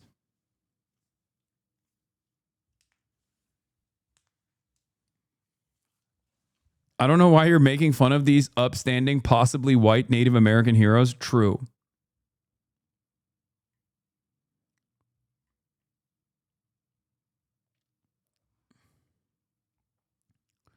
You know it's bad when the crack addict is the least bad one? Yeah. So just remember, some wonderful guys that Donald Trump chose to pardon here, and then, you know, I guess nature ran its course. They were destined to be in federal prison somehow. Somehow, some way, one way or another, these motherfuckers were going to jail, dog. It was gonna happen no matter what. Part doesn't end. The reason we have free speech now is because we want to be. Jubilee is normalizing fascism and you're signal boosting it, though. Dr. Felipe, for the longest time, I have not fucking watched any Jubilee videos. Do you think the cat's out of the bag with this one, considering that it came out yesterday and it already has 3.2 million views? Like, honestly, I understand where you're coming from. But do you feel like maybe if a video reaches fucking 3.2 million views over the course of not even 24 hours, perhaps there is a reason for why it's reached that level? So now it's like, unfortunately, a part of the political discourse. You and every other political streamer should boycott it from a moral perspective. You're right. We should just close our eyes to this thing that is moving and shaking discourse online. It's not a platform video. If YouTube allowed gore and a video hit 2 million views, would you watch it? If a video in and of itself was driving political discourse and it had gore in it, yes. I would at least talk about it. I wouldn't be able to show it within the terms of service, but yeah, of course I would talk about it. What kind of fucking idiotic argument is this? Why are you trying to debate lord me? Obviously, the reason why I have the no longer abiding by the long don't hurt me, I like you. I'm not trying to hurt you. I'm just saying you're being fucking stupid. There's a fuck ton of gore footage that I have to scan through and don't actually play to fruition, considering that I can't because of the terms of service violations that it has on this platform. But, you know, I've been covering the genocide every single fucking day. What do you think is the footage surrounding this genocide? There's a reason why I'm covering this, because whether we like it or not, these guys are getting a lot of fucking motion. Unfortunately, you're right. Jubilee shouldn't be platforming fucking psychopathic fascists. You're not wrong about that. I agree. But cat's out of the bag on this one. You know, maybe you should take it up with Jubilee.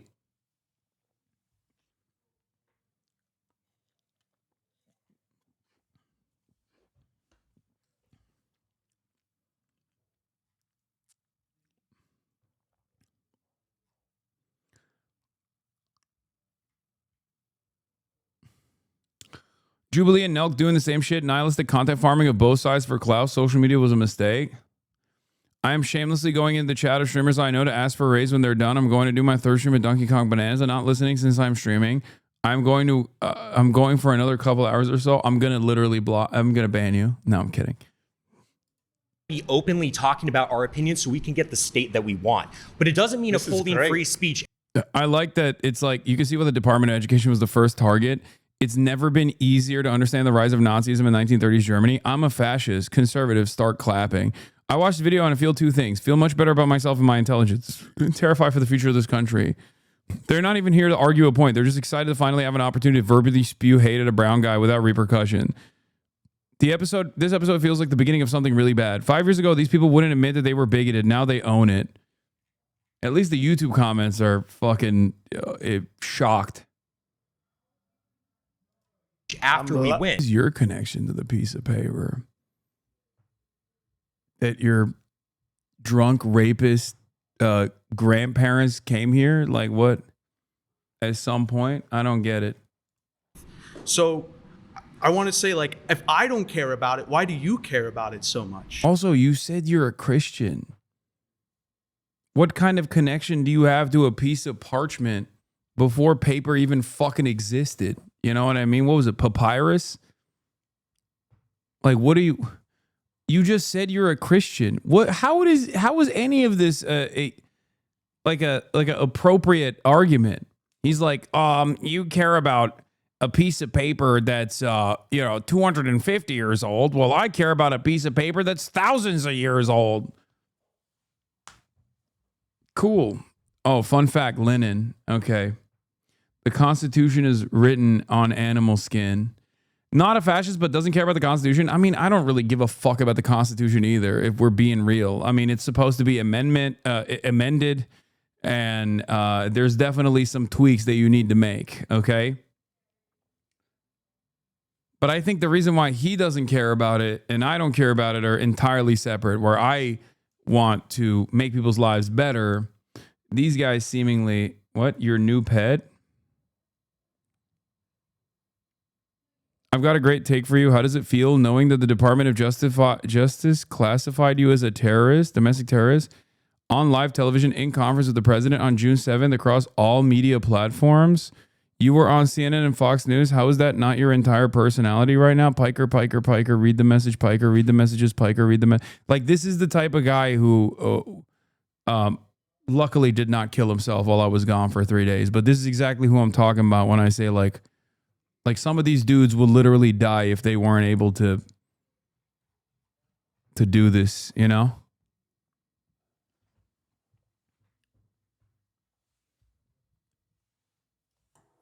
Damn, bro. Are you okay?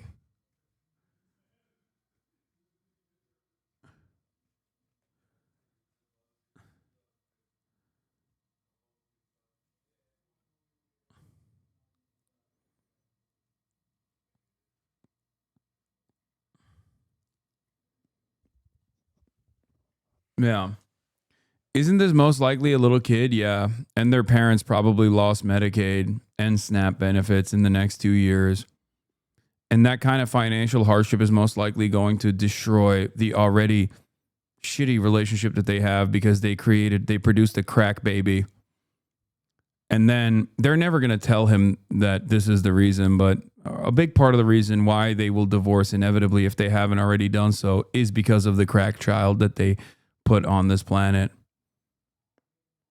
Yeah, they won't tell you, chatter, but you'll know.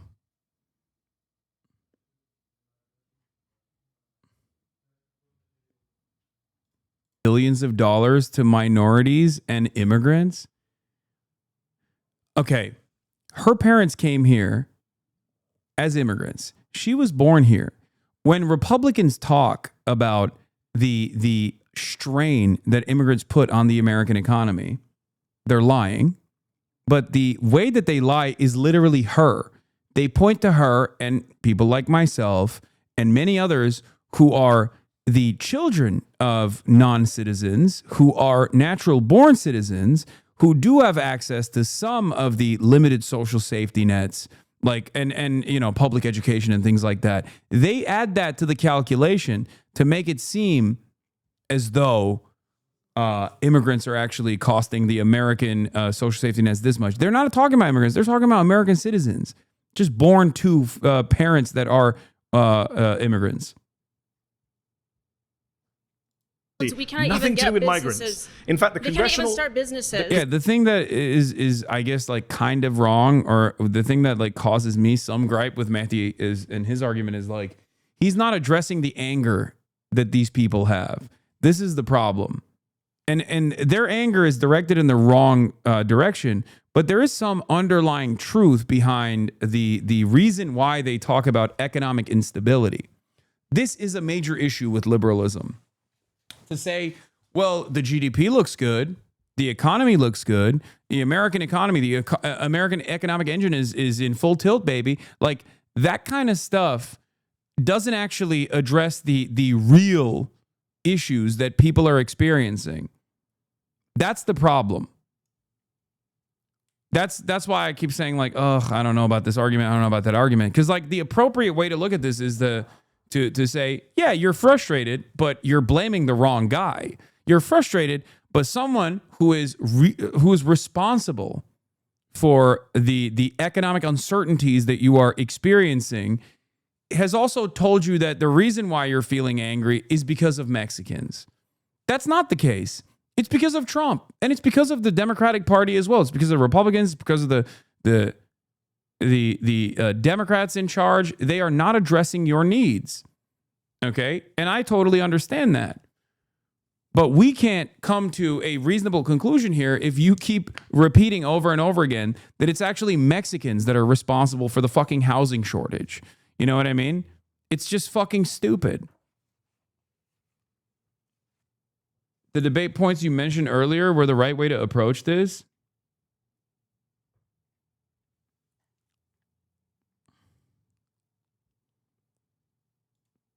I'm an immigrant. I started a business. No, I understand because like that's why but of course, come on, I think most of them on this set are just pathologically racist nutjobs, not suffering proletarian, directing their anger in the wrong direction.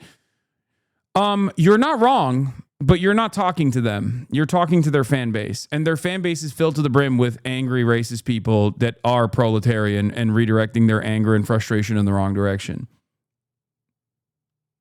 A communicator such as Mehdi Hasan is aware of that reality. That's why he's doing this. But because he's so used to debating people who are at least like somewhat knowledgeable and much better at debating than these fucking dildos are, and want media careers, so they don't normally come out and say that they're fucking fascists. Are you triggered?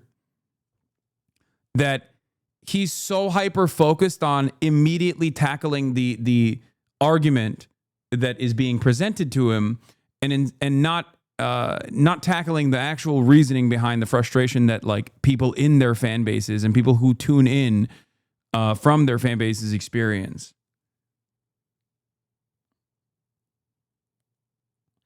They don't even have fan bases? No, but there are people who will tune into this video and will find themselves on the MAGA side or find themselves like sympathetic to this kind of argumentation. And if it's properly addressed, he's very good at debating, even against his weight class. He can really throw his weight around. No, Mehdi is probably the best debater on the liberal side for sure. My point is that in this circumstance, his expertise is actually kind of harming him a little bit.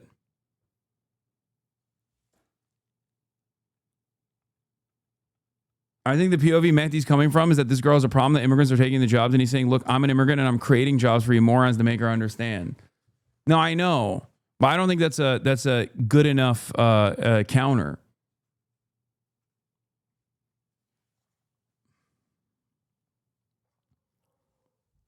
I would never criticize Mehdi's skills in debating. He's fantastic. His argument isn't wrong. Immigrants are used as a second-class labor pool to actually depress wages for the entire labor pool. Okay? That's correct. That is not incorrect. That's actually a correct argument. The issue, on the other hand, however, is who is firing the fucking American labor force and displacing them.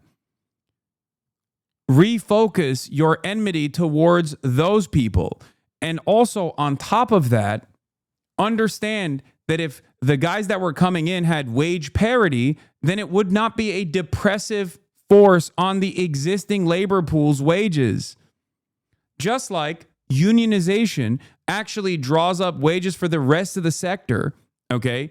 People who are in unions in the same sector often have 10% higher salaries than those who are non-unionized, but as a direct consequence of unionization and improving the wages of the unionized workforce, you end up scaling up the pay grade for all workers in the same sector in the same vicinity, because now other companies have to compete against the unionized workforce. Undocumented labor pools have the exact opposite reaction. Undocumented labor actually ends up depressing wages because you have a constant fucking underclass that you can replace to do these tasks. So, of course, as long as undocumented labor exists in the country, these guys are always going to work with them, especially when the penalties for the bosses is marginal in comparison to the many benefits they get from offering no benefits and much lower pay, and then sometimes paying the penalty when they want to displace and fire the entire labor force by calling ICE on themselves.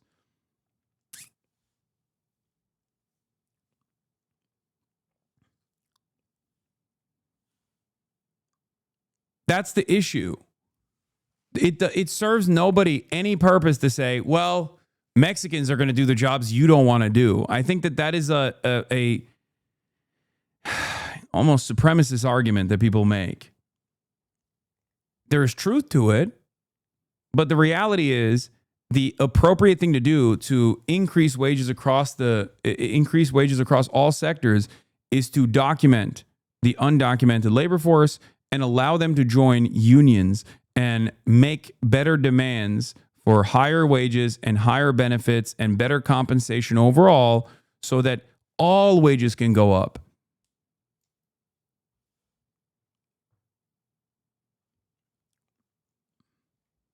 H-1B visas would be perfectly fine if they had, 1, wage parity, and 2, no fear of deportation if they lose their jobs and are allowed to unionize as well. But these guys don't actually want that either. I think the economic reasons as to why these guys are anti-immigrant is simply because they want to find a different reason other than that they're fucking racist. Let's be real. They are trying to make an economic argument for why they don't want Mexicans in the country. That's it. Then the solution is literally what I said: Intifada revolution. Okay. The solution is what I said then. Okay, if they're documented, then it's not a problem any longer. What do you mean? Yeah, that's my argument. Okay, only one solution. It's literally not the immigrants that are at fault here. What the fuck?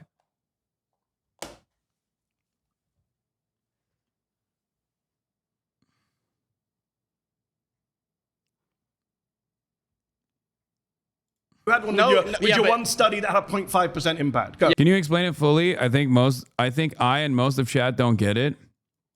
Sure. If you have a bunch of people coming into the country that are purposely kept undocumented, because the difference between an undocumented migrant and a documented migrant, or an undocumented migrant and a natural born U.S. citizen, is just paperwork. Okay. If they're purposely kept undocumented, then they do not have the same protections that you do, right? Your protections are already marginal. They're already limited. But undocumented migrants do not get even the modicum of protections that you have, right? This way, they are more desperate and they are kept desperate so they can work for much lower wages. Okay? They will work for much lower wages. Companies know that they will work for much lower wages. Companies know that there is always going to be a pool of second-class citizens in this country that will work for much lower wages. So why the fuck would they actually hire you when it's going to cost them a shit ton more money? You're going to expect benefits when these guys don't expect benefits and will work for literally tiny fucking slivers of dollars. Okay? It's that simple. They will work for much lower pay than you and will do the grueling labor and won't actually complain. However, if they were actually documented, then all of a sudden they could complain. All of a sudden they could actually work for better wages. They could demand better wages and better benefits, as a matter of fact, if they were to collectively bargain in the form of developing unions. In that process, there would no longer be a secondary market that these companies could utilize. It's that simple. I explained it earlier. Unionization leads to increases in wages in the same sector in the same vicinity for even the non-unionized workplaces, because they have to now compete with higher wages and better benefits from the unionized workplace. It's even better if you're directly unionized. Immediate 10% increase in your salary. on average. So if unions are responsible for increasing wages across the board, then undocumented migrants are responsible for decreasing wages across the board because companies would rather rely on undocumented labor because they're cheaper and they cannot advocate for their workplace protections. It's that simple. The solution to that is not to deport the undocumented labor pool. The solution to that is to actually document them.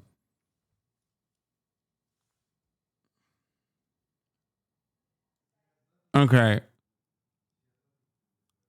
I'm not doing that today. I don't have time or the soul to be able to do that.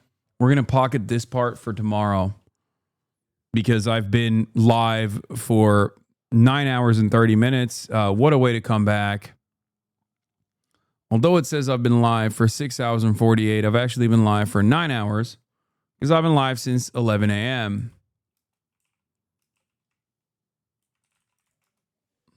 So, love you guys. Another half day. Came back with a vengeance. You already know. You already know what it is, baby. Love you all, and I will see you tomorrow. No interruptions this time. I'm going to go straight to the fucking source and do a straight up Twitch stream instead of using IRL Toolkit that is cooked right now. Anyway, that's all I got for the moment. Love you all, and I will see you tomorrow. Peace.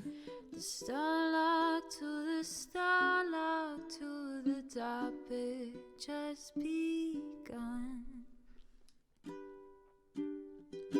There he is again, Hasan is streaming. Hasan is streaming. There he is again, Hasan is streaming. Hasan is streaming. Review in the P.O. box, Uncle Uger's face. Sudden discord at your prop, great names take embrace. Tiny Bernie Sanders, LGBTQ Air Force. The whole left at your fingertips, Ane at your door. The H3 crowded debate, the Young Turks online show. 3 full fucking years of this, plenty more to go. 90-day fiancé talks of champagne bourgeoisie. A Trump rally live reaction on mass riot at DC. There he is again, Hasan is streaming. Hasan is streaming. There he is again, Hasan is streaming. Hasan is streaming. Reading a live stream, fair comments, Austin show chat advice. And all the ways the right-wing pipeline can suck you in alive. JCS react, Lord frame gets broken, cover blown. A full-blown mass pandemic, monster streaming at your home. Total radicalization coming out to find. The system you were taught to trust in was broken the whole time.